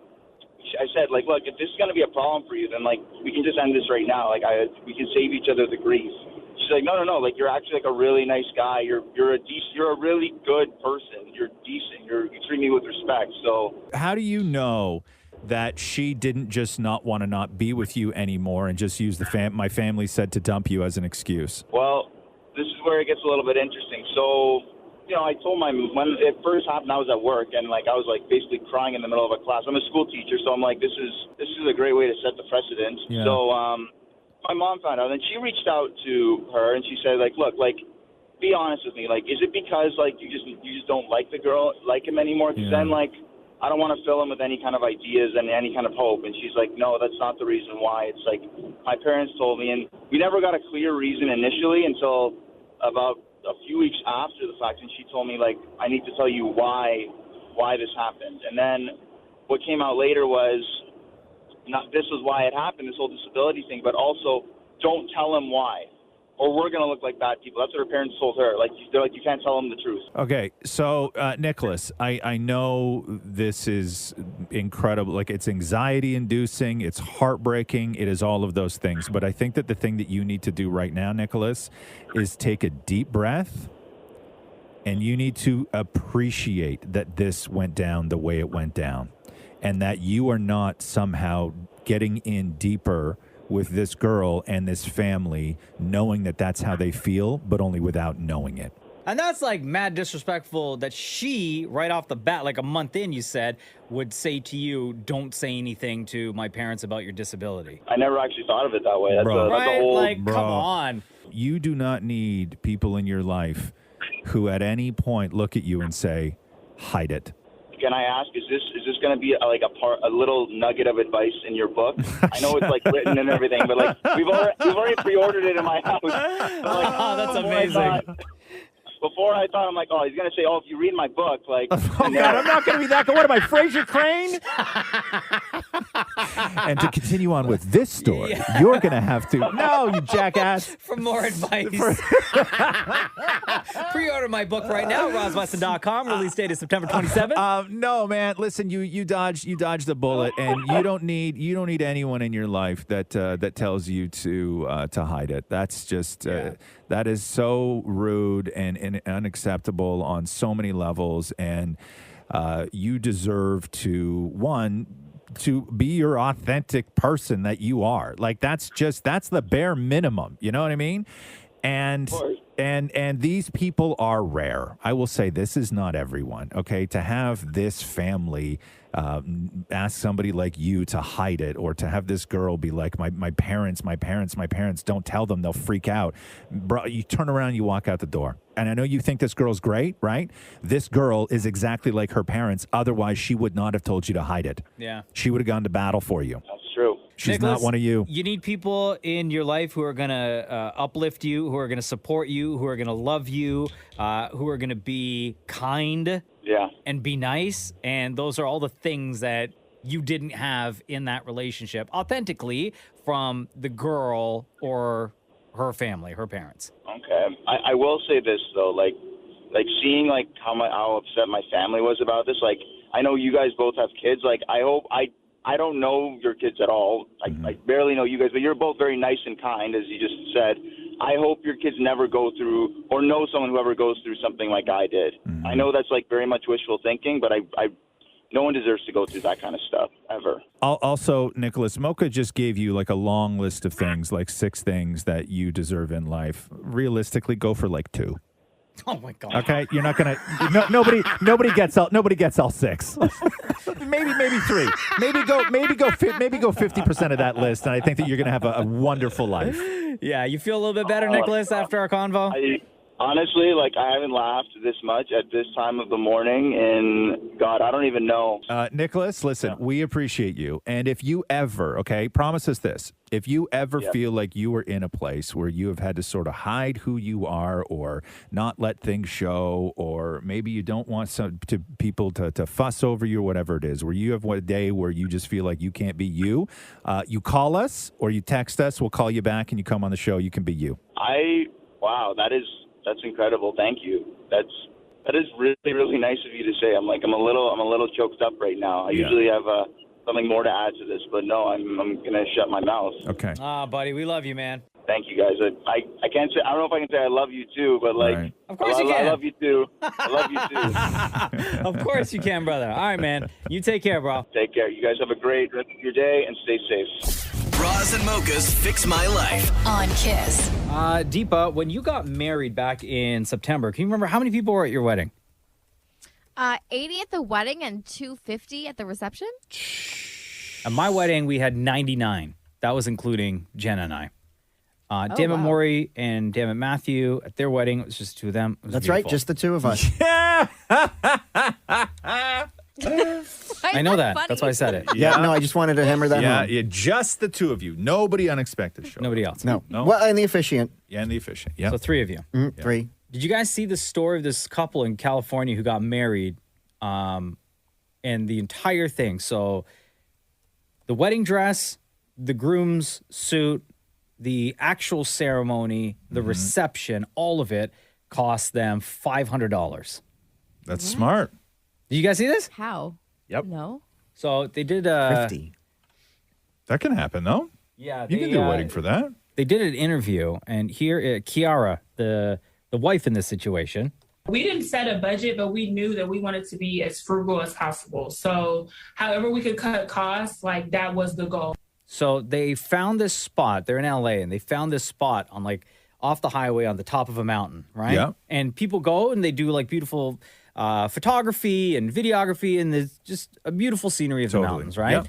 And I guess they figured that in order to hold a ceremony there, you don't need a permit if you're under X amount of people for a quote unquote event. So they only hired like 30 or 40 people to show up. They paid to have like chairs set up there. Yeah. They paid to have like an arch there where they stood in front of the officiant, and they invited the 30, 40 people. So they got away with that. Yeah, right? man. The woman said she found her dress online. It cost her $47. Oof, thrifty. I like this. Right? She Yeah. just used an app and she scrolled through, found a dress, $47 for the dress. Sure. Looked beautiful. Like Facebook Marketplace or whatever. Yeah. And her husband, her now husband, found his suit for $100. Yeah. And he says that even to this day, because I guess they got married just a couple of months ago, but to this day, he's like, the dress pants, I still use the dress pants right now. I yes. still wear them all the time. Hell right? yeah. Ain't nothing wrong with that. $500. And get this. So did they feed people? Here's the thing. So they did have a wedding reception Yeah. where there was food, where there was music, where there was dancing. They chose this place called Misty's Lounge. Okay. Okay. They did not call for a reservation. They did not call Misty's Lounge and say, we have potential, say 50 to 60 people showing up on this particular night, right? This place, this lounge, they're known for their live music, their DJs, their food. It's a restaurant and entertainment complex, Yeah, right? yeah. They showed up right when the venue opened, and everyone piled in, found a table. Smart. Right? So smart. Didn't have to pay for a DJ because there was already a DJ there. Got it. Didn't have to pay for a band because a band was already scheduled to play there. And so everybody just picked up their own tab? Listen to this. People who paid to fly out here came to a wedding, and then, they knew that they would, if they wanted food and drinks, that's available for purchase. So they knew that. And they came. I didn't hear anyone complain. So the wedding guests all showed up and to this restaurant for the reception, and they all paid for their own food and drinks. I'll say my best friend forever, Amanda, her wedding was potluck. So everyone was responsible for bringing a dish to the venue. How many people were at the wedding? There was like 100 people there, but there was like a cookie tray, there was like a sandwich tray. So like they spent no money on food, just doing potluck. What did you guys make? What did you and Dan Matthew make? Oh, I was the MC. I didn't have to bring any food. Why not? Well, because I was But it's telling potluck. jokes. But that's not food. People can't eat your jokes. Yeah, that's facts. Right? They probably taste awful too. The Roz and Mocha Show podcast. It is that time. It It's is that time. time. It's time. What's that from? That's come What's on. that from? Yeah, you I should know. As soon as you said that. Wait. Because there's two things. Okay. Okay, there's two things where famous. Even I know this. No, you don't, Mark. Guaranteed you don't know. No, Maury, I think that you're wrong. I think that you're getting the wrong one because there's two famous people that have started off their tagline with "It's time." Uh-huh. One of them, which I don't think this is the UFC announcer. Bruce Buffer? No. It's not the Bruce I'm not Buffer thinking one. about Bruce Oh, Buffer. I was. Yeah. No. Okay, so you're when Bruce thinking Buffer always goes, It's it's time. right. So No. so do yours now. It's time. Okay, that is a different. It's time. Yeah. Interesting to me. Interesting. Is it a wrestling thing? Yeah. Okay, never mind. Who is it? It's Vader. Vader. Oh, It's shit. time. Vader. It's Vader time. And didn't they just honor that guy? Somehow? Yeah. A guy named a wrestler. Vader? No, a wrestler No. named Vader. Vader. Used to, R.I.P. Vader. used to call him Big Van Vader. Yeah. Back in the day, more. Real name is Leon. Always, right? You know What what did I he mean? The real names are always something like Yes. Leon. And apparently he was really good at math. He was like an accountant or something like that. Really, Yeah. huh? That's wild. Hey, Mocha. Yeah. You ready? Let's do the news. The Roz and Mocha Show podcast. News break. Ben Affleck and Matt Damon are teaming up again, this time to make a movie about the true story behind Nike salesman Sonny Vaccaro trying to land the partnership with Michael Jordan back in the 80s. Oh, wow. So at the time, if you remember, Incredible. Nike not so popular. They were like the third tier kind of, running shoe. And the movie will show Sonny's relentless efforts to get Michael by contacting his parents, his coaches, his advisors, and his friends. However, there will be no Michael Jordan in the movie. Oh. So it's all going to be from the point of like Sonny's pursuit of trying to get to Michael Jordan. So I'm sure you will see Michael Jordan in video and in games and everything else, but there will be no sort of like Michael Jordan portrayed character in the movie. Now, do you think that's deliberate, or do you think that maybe, like, I wonder if Michael Jordan, like the real life person, has to Right. give permission, any type of permission, to have someone No. play him? No, Or not. would he have to co-sign this at all? No, because you can base it. It's weird, and I learned this about the Pam and Tommy story, which is if you base something off like something that was a public, because that Pam and Tommy story wasn't just like somebody sat down and wrote it. Like it was based off a Rolling Stone article. Sure. So the Rolling Stone article was vetted and already sort of cleared through legal, and then if you base something off of that, then I believe you're safe as well. It's a weird. Gucci, the same with the Judy Garland movie. Yeah, but it has to be like it has to be based off something, which is a weird. It's a weird story. I don't get it. But to me, this makes sense because it's not like it's going to be all the meetings that this guy had with Michael Jordan. Sure, it's this guy's The pursuit yes. to get to Michael Jordan. I wonder if maybe we'll like hear someone playing Jordan like over the telephone, let's say. Yeah. Maybe So- it's the voice of Michael Jordan, right? We'll also learn if it's Nike or Nike. Right. I don't know. I never know what to say. I switch back and forth. I on always say that. Nike. Nike? Yeah, Yeah. because when I was a kid, it was Nike, right? It was always Nike. Nike. Yeah. It was never Nike. Because Nike, there'd be a Y at the And also, end. when I was growing up, it was Puma, not Puma. No, that sounds weird. No, for me, it's Puma. All day. Yeah, big time. The Roz and Mocha Show podcast. So, big news going on at Netflix. So yesterday, Netflix reported a loss of 200,000 subscribers during the first quarter. Whoa. Which sent its stock plunging 25%. This was the first loss of Netflix in a decade. Who in this room canceled their subscription? Any of y'all responsible for any of this? No. And they're forecasting a global paid subscription loss of 2 million by the second quarter. The last time they posted a loss was October 2011. Now, some of this, although it would have gone down anyway, but some of this are the 700,000 subscribers they lost in Russia when they shut down in Russia. Oh, okay. Right? But it doesn't account for any of it, really. This is just like an added number onto it. There's also 100 million households that are sharing passwords. Guilty. And if you remember that Netflix came out and said that they're going to start cracking down on that. So maybe people just started preemptively deleting their Netflix accounts if they're no longer allowed to share passwords. Who do you share your password with, Dan Maury? I share my password with my husband's mom and my dad. Interesting. And nobody lives together, huh? Like you're not even like 3 different households. No, but not by account. choice. No? What do you mean not by choice? Like we chose not to live together. No, I know, but you chose to share your password. Yes. So does Right? does Matthew's mom have her own profile, and does No, it's when you your log dad's in at her family? place, it's my profile picture, which is Anthony from Queer Eye. It's And- when what? So it's just one profile everybody shares? Yeah. That just messes up the. Oh, why The don't you? Why selection don't you of guys stuff. have your own profiles? Because then I thought they would know. But like I thought that then Netflix would be like, what's all these profiles? They don't care. They don't care about Like, that. they care now that you're admitting it So on the how do radio. you know what you've watched and what you haven't? What if you're watching a series and 3 other people are watching the same series on the same profile? I assure you, we are the only ones watching Elite, so I think we're good. No. But you know what I But, mean. like other stuff, No, man. for sure. And that's happened where it says where we end and then we go back in and it says, do you want to restart episode 7? And we're like, oh, Or do you my want to God. continue from here? Yeah, it's a mess. Bro, just create a new Just profile, create a new man. profile. I mean, I guess, but at this point, okay, sure. Anyway, I was just admitting guilt. That is the worst way Yeah, of big doing time. anything. Does your father work? And your stepmom? Okay, Netflix is also launching a cheaper ad-supported version of the platform. You hear that, Frank and Donna? So we know that they raised prices recently, and yesterday they also announced that they are rolling out a cheaper version with ads, but it may not happen for another year or 2. Hold on, Mark it in Deepa, your Deepa, calendars have my there. back. You do this too, right? You share?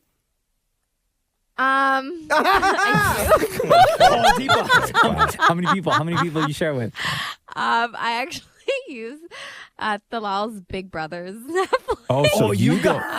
So you're the share E, not the sharer.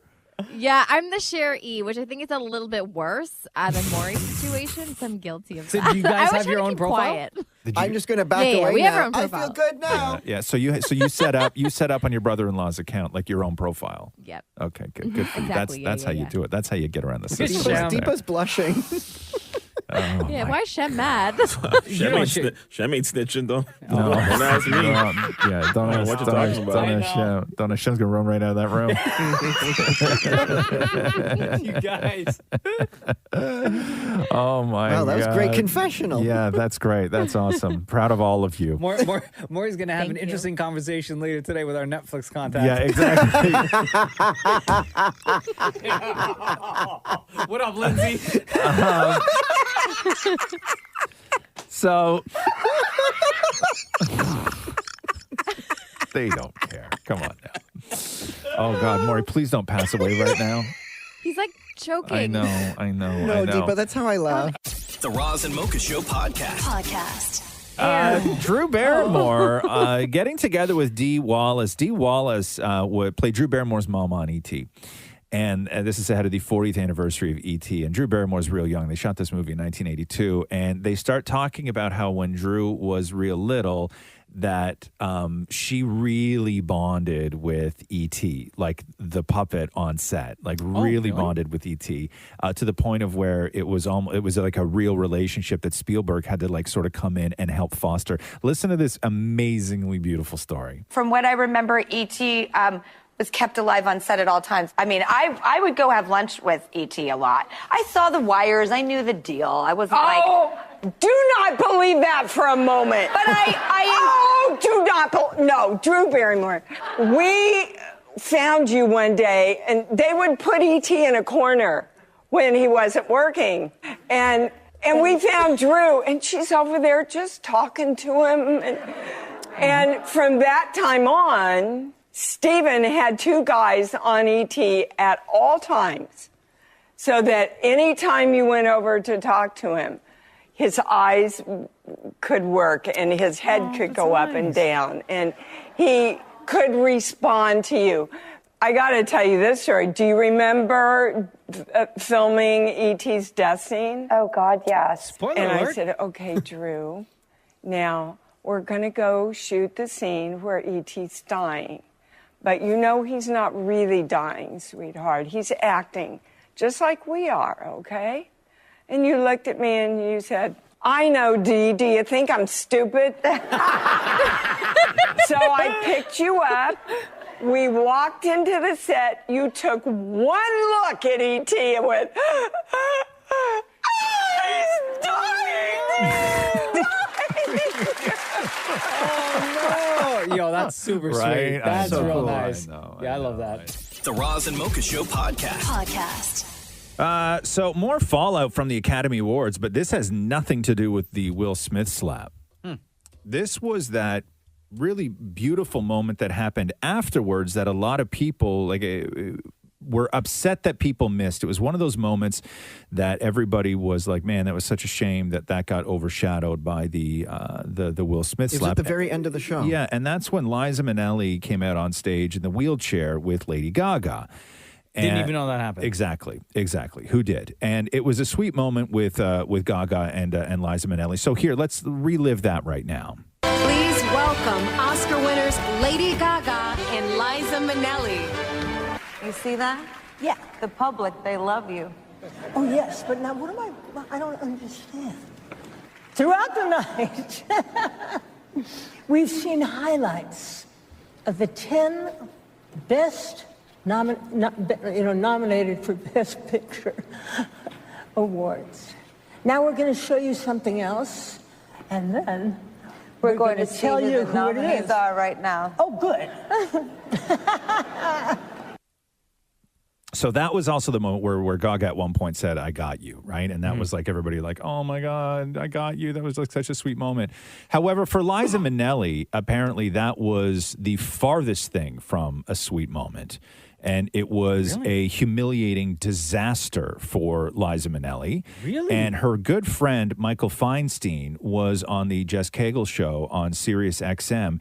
And he explained it this way as far as what was supposed to happen and then the way they played Liza. She was sabotaged. That's a terrible word to use, but she only agreed to appear on the Oscars if she would be in the director's chair because she's been having back trouble. And she said, I don't want people to see me limping out there. She said, I want to look good. I don't want people to worry about me. And then literally 5 minutes before she went on, when she sat in the director's chair back there, and because I guess they were all shaken up because of everything that had happened earlier, the stage manager said, well, she has to be in a wheelchair. And Liza pleaded. She said, no, I will not be seen in a wheelchair in front of everybody. I will not do this. I refuse to do this. And then they said, well, it's either that or nothing. I was there. I said, what do you want to do? And she said, I'll do it. And she was so shaken that she was discombobulated. She was nervous. And it made her look like she was out of it. And she was just so shaken up that it was, can you imagine being suddenly forced to be seen by millions of people the way you don't want to be seen? That's what happened to her. Oh, no. Right? Isn't that crazy? Sad. So I guess the plan was that they would open the show. She would already be out there sitting in a director's chair with Gaga standing beside her, so she wouldn't have to either limp out or bring her out in a wheelchair. And at least the television audience wouldn't see her in a way that she didn't want to be seen. But that was one beautiful moment that was actually hell for somebody involved. So there you go. The Roz and Mocha Show podcast. And Bryan Cranston. No, sorry, not Bryan Cranston. Aaron Paul? No. Saul. Bob Odenkirk. Bob Odenkirk. Love Bob Odenkirk. Got his star on the Hollywood Walk of Fame yesterday. When I first got here in 1987 and I walked around the Walk of Fame, I pretended to have great and powerful disdain for all things Hollywood. I walked the streets with my nose high in the air, scoffing at every symbol of Hollywood and fame and famous people and celebrities and everything about it that was so big and distant and intimidating. And I still do that. I still pretend to disdain it all. It's healthy. It's better that way. But inside, I don't disdain Hollywood. I love it. I love making fun of it, and I love being part of it. And this makes me feel really, really a part of it. Cast in cement for all time. Aw, that's Sweet so moment, good. huh? I love Yeah, it. I that's love great. it. The Roz and Mocha Show podcast. A$AP Rocky was released after posting $550,000 bail in Los Angeles after he was arrested deplaning a private jet that he flew What's in the charge? from Barbados. You have a permit to fly the jet? No. So this is in connection to a shooting in 2021, which wasn't reported in the media at all. So the statement from the police read, on November 6, 2021, an argument between two acquaintances occurred in the Hollywood area. The argument escalated and resulted in the suspect, A$AP, firing a gun at the victim. The victim sustained a minor injury from the incident and later sought his medical treatment. Following the shooting, the suspect and two additional males fled the area on foot. So I guess A$AP was with two dudes, allegedly, and walked up, and an argument happened between he and this other guy, and then allegedly A$AP pulled out a gun, shot 4 times. One of them hit the guy in the hand. So that's the charge. Do you think when A$AP Rocky was on that private jet, like knowing that where his destination is? Was he tipped off? Did they let him did know? he know? Probably. He probably knew, Probably, right? yeah. As soon as he stepped off that plane, he was going to get arrested. Yeah, they probably told him in the air. Yeah. I'm sure somebody contacted the pilot and everything else because the FBI was there, right? Yeah. Homeland Security. And when you're dealing with Homeland Security, like there's no messing around. So he's out, but $550,000 bail. This is not good for Rihanna, who is very pregnant right now and needs to. And this like just days after the rumors that he was cheating and that they split up. Which didn't actually happen. And that was like somebody who posted a bogus story because they heard a bogus story, right? Yeah. But this story is very much real. Very, very much real. The Roz and Mocha Show podcast. I haven't been into Grey's Anatomy in a while. I sort of gave up after the COVID season. Yeah. As I think a lot of people did. Maybe not And they just renewed for another season to They everybody's did. surprise. Well, really, it's until Ellen Pompeo says I'm done. right? And if Ellen Pompeo still wants to do the show, they're still going to do the show. Katherine Heigl on the show years ago, who played Izzy and was a real polarizing individual and a polarizing character. And her exit from the show was really ugly. I remember that. And she had said some things, and then she was sort of presented as the villain in all of this and entitled. And Ellen Pompeo is defending Katherine Heigl on a podcast, and they referenced this clip. And this was Katherine Heigl on David Letterman in 2009 talking about what it's like to work on Grey's Anatomy. How are things on the Grey's Anatomy? Pretty good. It's our first day back was Wednesday, and it was, I'm going to keep saying this because I hope it embarrasses them, a 17-hour day, which Really? I think is cruel and mean. So that means you're actually filming or videotaping for 17 straight hours? Yes. Whoa. Right. And then so Ellen Pompeo brings this up on her podcast called Tell Me with Ellen Pompeo. And she discusses this and how Katherine was treated at the time. I remember Heigl said something on a talk show about the insane hours we were working. But she was 100% right. And had she said that today, she'd be a complete hero. But Yeah. she's ahead of her time, made a statement about our crazy hours. And of course, let's slam a woman and call her ungrateful. Right, When the truth is, she's 100% honest, and it's absolutely correct what she said. And she was ballsy for saying it. Yeah. And she was telling the truth. She wasn't lying. So did it change? And if so, when? Yeah, I don't have to know. assume it changed now, right? And some shows get it right. Like I remember years ago, I interviewed the cast of what's that show with Mark Harmon that everybody watches, that everybody's mother watches, but I've never actually met another. NCIS, thank you. I was interviewing the cast of NCIS because everybody loved NCIS. And sure, it was the biggest show on television. But the way that they described it and why they loved working on that show so much is because these are people who have all worked in television forever. And they've all had these 17-hour days like they do on Grey's Anatomy. And the showrunner for NCIS structured the shoots and the days and the schedule. So this is like the biggest show on television. And everybody in the cast was home for dinner. What? Yeah. What time did they start, though? They did the show in like a 9-hour day. Really? Yeah, and normally it's a 12-hour day for television, right? That's a sort of standard day for TV is 12 hours. But they were home for dinner. Wow. And that's how they structured the day. And if you had to work a different shift, they altered your hours the previous day, so you always had that's why people love that show. But that is a rarity. Like it doesn't happen. 17-hour days, 12-hour days, 15-hour days, that's the norm. But how did other shows not? Obviously, people knew. Yeah. That's how NCIS structured things. Yeah. And the people who worked there were very happy with the schedule. So how did it not translate to other production companies saying we're going to do the same thing? Money. I guess. Right? Money. Yeah. That's what it always comes down to. Even other people working for, let's say in the union or any of the actors. Well, because some people don't care. They just don't care. Right? Some people don't care. They want to, and your shoot window is this and your everything is this. But when you have a show where everybody has sort of been there for 10 years, this is all they're doing. They're not going off and shooting movies and doing all this other stuff, right? So you have them and you just build a schedule and then everybody. The longer you shoot, the more you get paid. Yeah, well, but geez, when you're on a show like Grey's, it doesn't work that way. Yeah. Like They all have when you're making 20 year contracts. But the other smaller parts, like if you're in the union still, but you get paid per hour or whatever. I like know, a but you set still rate, can't abuse people and say, well, you're getting paid for it. Yeah. That's the whole point of this. Sure, I'm just saying the silver lining. There is no silver lining. Right? Okay, Just work because- 17 hours and we'll see you back here in 5.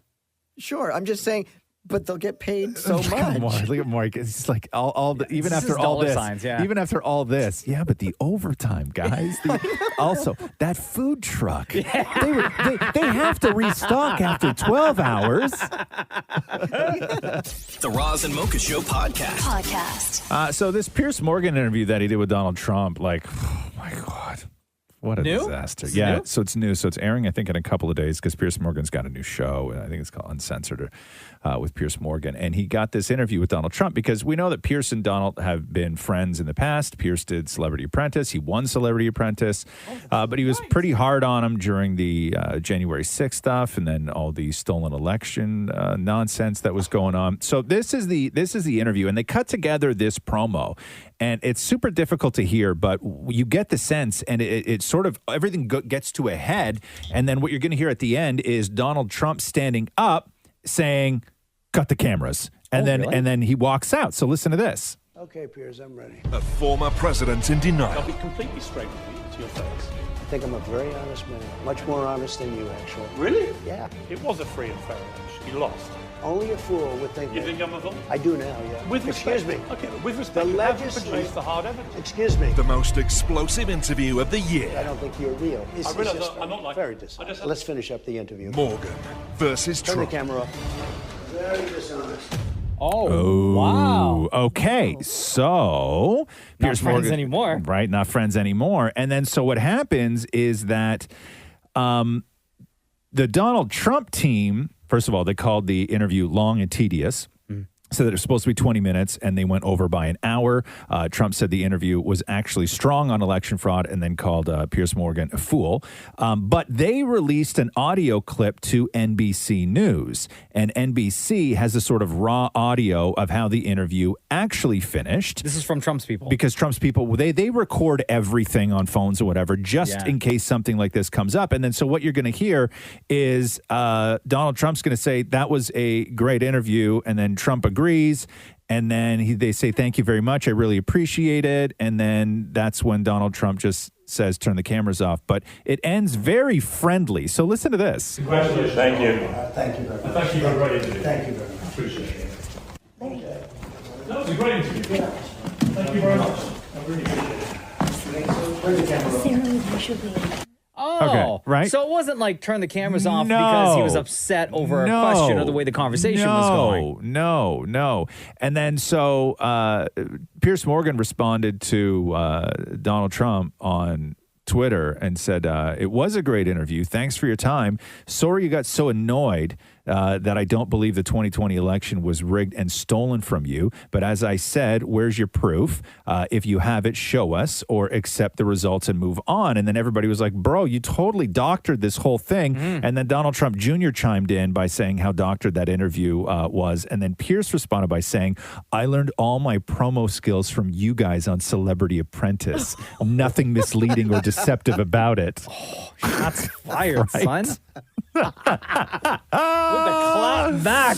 Yeah, so I don't know, what a disaster. But if you watch this clip, man, oh my God, Trump, first of all, he's super orange. Like he's more orange now than he ever has been. Oh, really? And I don't know whether they wanted to make him uncomfortable or not, but like he's so sweaty, right? Like he's so Like they added lights to the room. Like I think they just cranked the heat up on him, right? Like they just like used old school lights that throw off a lot of heat because Trump is like he's puckered and he's sweaty and he's orange and he looks agitated. Like in the Piers Morgan promo, it looks brilliant, but I guess, I don't know, I guess that's not the real interview or whatever you're going to get.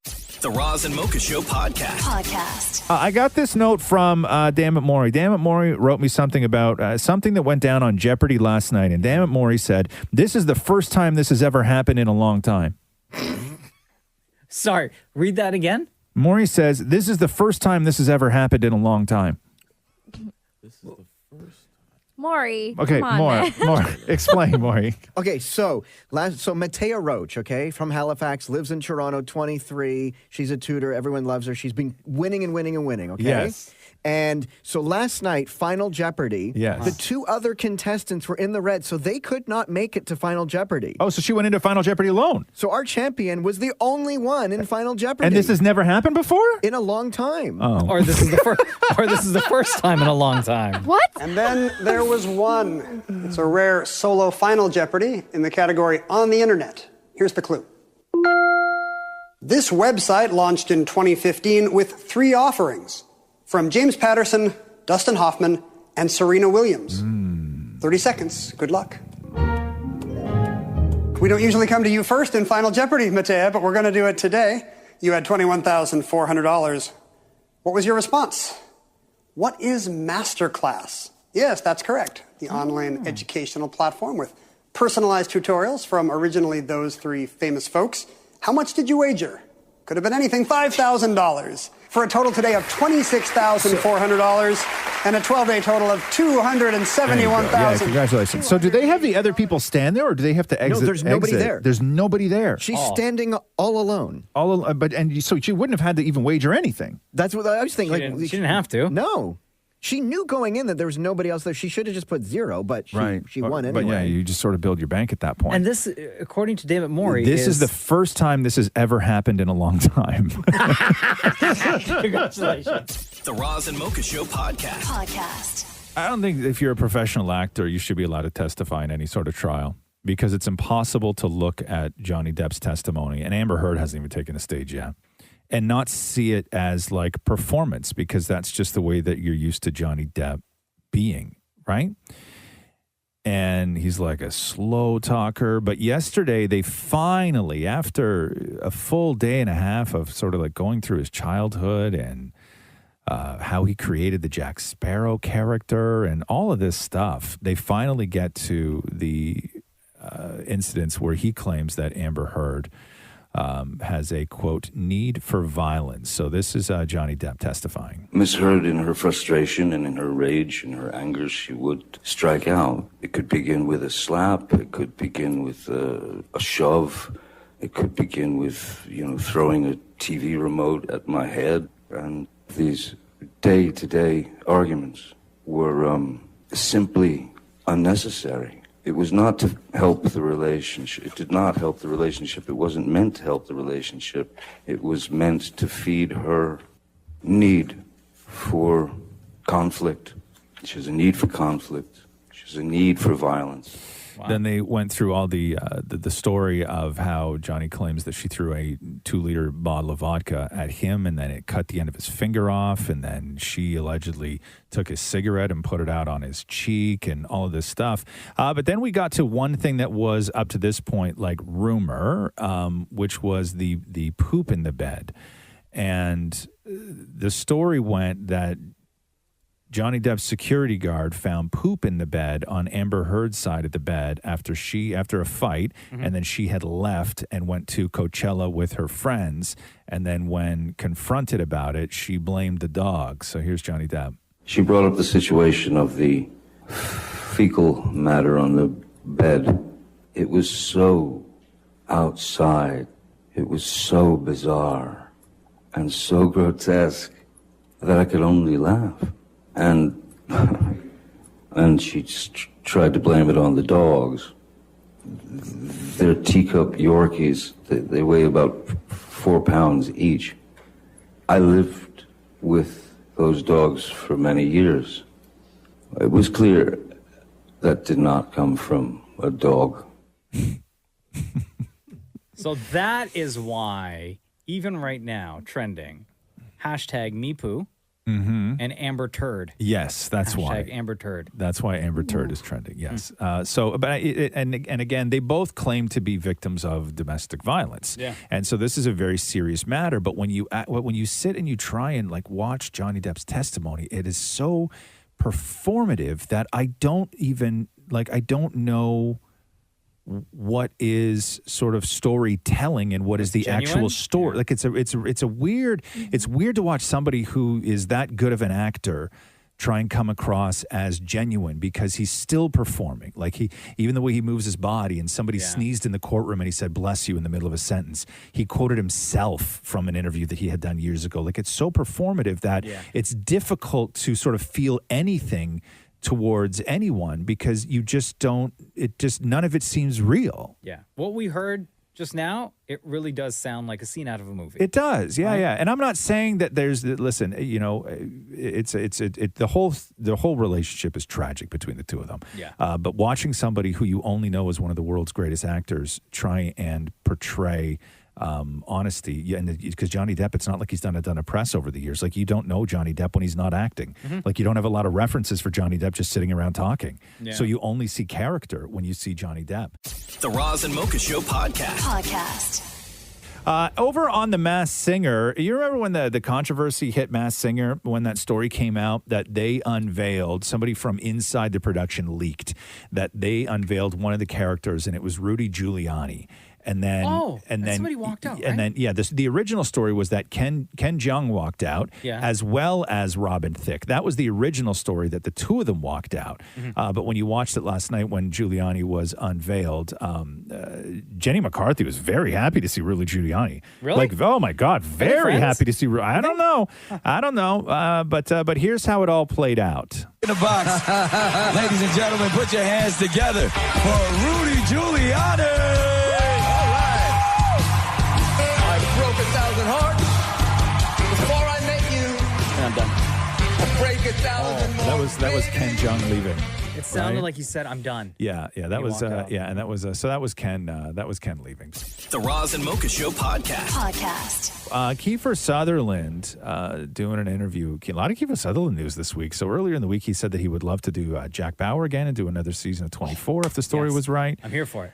Now he's talking about and sort of apologizing for his part in popularizing the mullet. And he says that this all happened on set of Lost Boys. Do you remember Lost Boys? I do. Where he was the sort never of saw like it, you never saw Lost Boys? Never. You and I live But I very know different it's lives. spoiler alert. But is he a vampire? Yes. You don't have And to he- spoiler alert Lost Boys. It's Oh. okay. I didn't know think that. I think he has fangs in the poster. Me neither. Okay, hold on a I've second. never seen the poster. Have you ever seen Lost Boys, Maury? No. Deepa, have you ever seen Lost Boys? No, I don't even know what No. that is. Okay, Shem, have you ever seen I Lost? have. You've seen Lost Boys. So it's okay. I thought it was about boys that were lost. It's about a vampire? It's a it's a vampire cult. So who's lost? They're like the Lost Boys. Like Their they've souls? gone to they've gone to the other side. Oh, see, I don't know if I'd be into that. I'm not trying to pitch you the movie, man. I just wanted to talk about But Kiefer now- Sutherland's mullet. But now you don't have to. Spoiler alert. Who knows? So Joel Schumacher directed this. I believe the Coreys were in it. It was Kiefer Sutherland and a couple other people, whatever. Anyway, Coreys. the Coreys. Okay, so this, for God's sake, so this is how Kiefer Sutherland wound up with a blonde mullet. Wait, so he was the one that popularized it? Oh my God, no, he didn't. He's not saying he started it. He's saying that he contributed to it. Oh. Joel Schumacher wanted me to have white hair, and I had very long hair at the time, and he wanted me to keep it. And I just looked like a bad wrestler. I looked like a moron. It was awful. And I thought Billy Idol was really cool, and I thought he looked really cool, and I still think he looks really cool. And his hair was all spiky and kind of punk up front. And so I got that haircut, but I left enough at the back so I could tell Joel Schumacher I left it long. Yeah, I think kind of accidentally might have at least been part of a movement that created maybe one of the worst hairstyles of all time, the mullet. So thank you, Kiefer Sutherland, for that. Thanks for listening to the Roz and Mocha Show podcast. Catch the guys live Weekday mornings from 6 to 10. on Kiss 92.5 Kiss925.com. or download the Kiss 92.5 app.